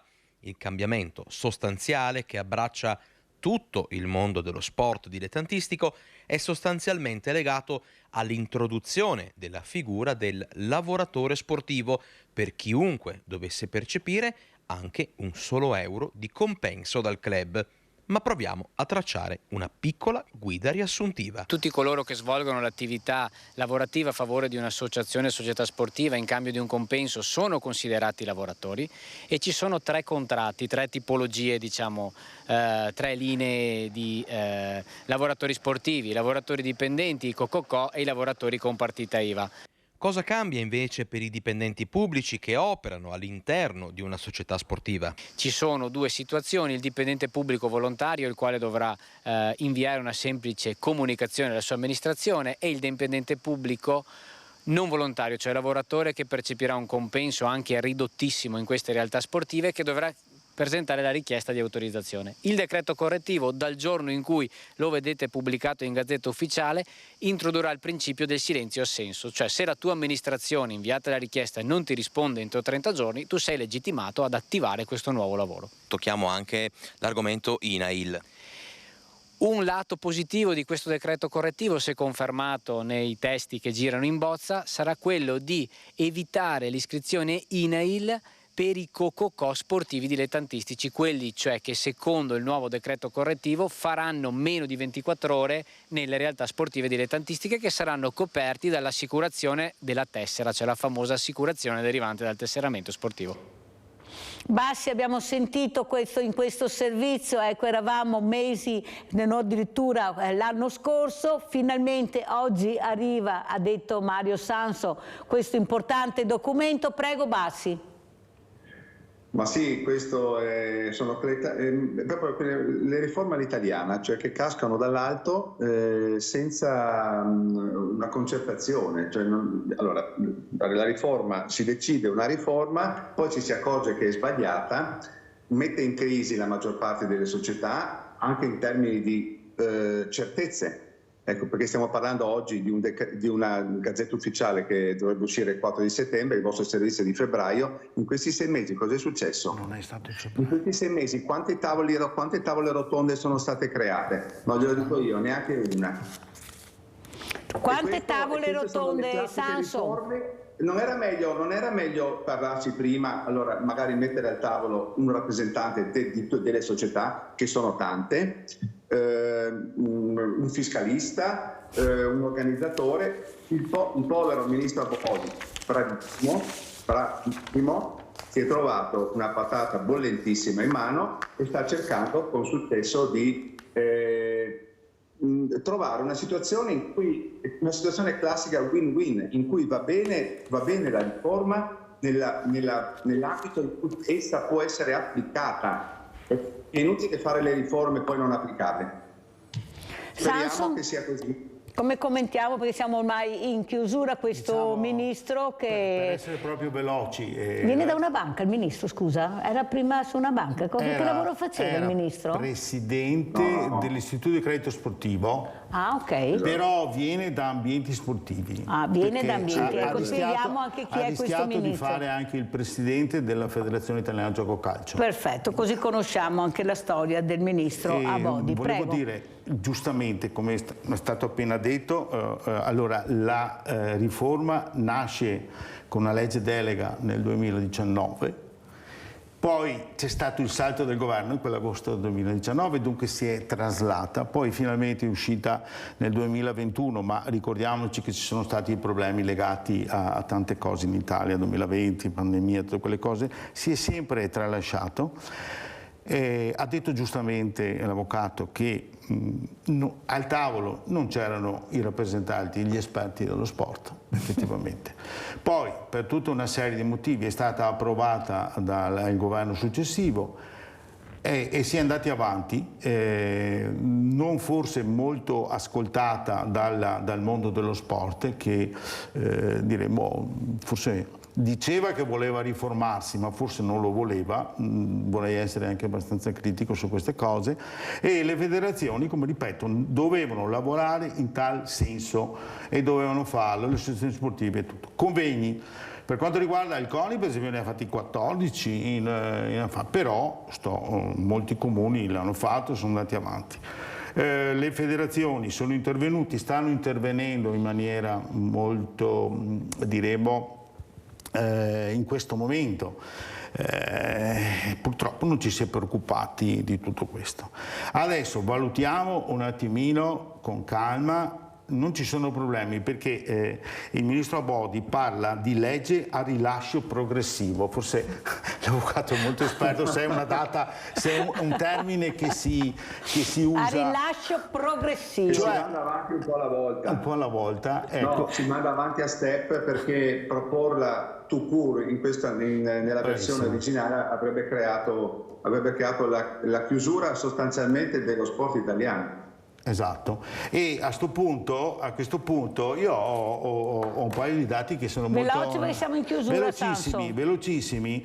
Allora, come è stato detto nell'intervista e come abbiamo detto prima, che è nel vincolo sportivo verranno praticamente investiti gli sportivi che prendono dei compensi.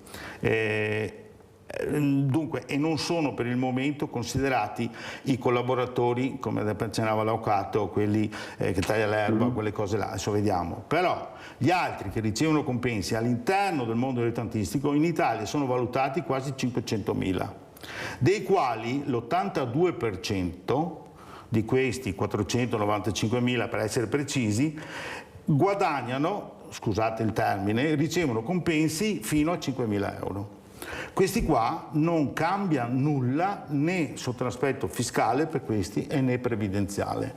Poi ci sono il 16%, circa 80.000 persone, sportivi, scusate, che prende, inteso anche tecnici, arbitri, quelle cose che prendono dai 5.000 ai 15.000 euro, che questi saranno...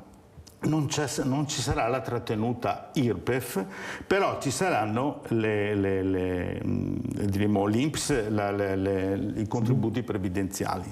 Poi solo, si fa per dire, il 2% che prenderanno più di 15.000 euro e l'unica agevolazione avrà che non ci sarà l'impatto IRAP fino a 85.000. Ma mi preme dire una cosa, che ora come ora, oggi esce la Gazzetta, però non ci sono le circolari relative di Agenzia delle Entrate, INPS, INAIL e quant'altro, il Ministero del Lavoro, e che andrà perché dovrà essere modificato e implementato anche il RAS, il registro delle attività sportive, dove le società potranno accedere per regolarizzare le loro dobbiamo oneri. Chiudere. Grazie a Mario Sanso. Mi dispiace, Bassi, devo proprio chiudere. La televisione non ha purtroppo queste regole. Grazie a Leo Bassi, manager sportivo, grazie a Mario Sanso, delegato CONI provincia di Treviso, grazie tantissimo a voi. Noi ci vediamo naturalmente domani mattina, ma adesso c'è la posta di Mirella. Ciao!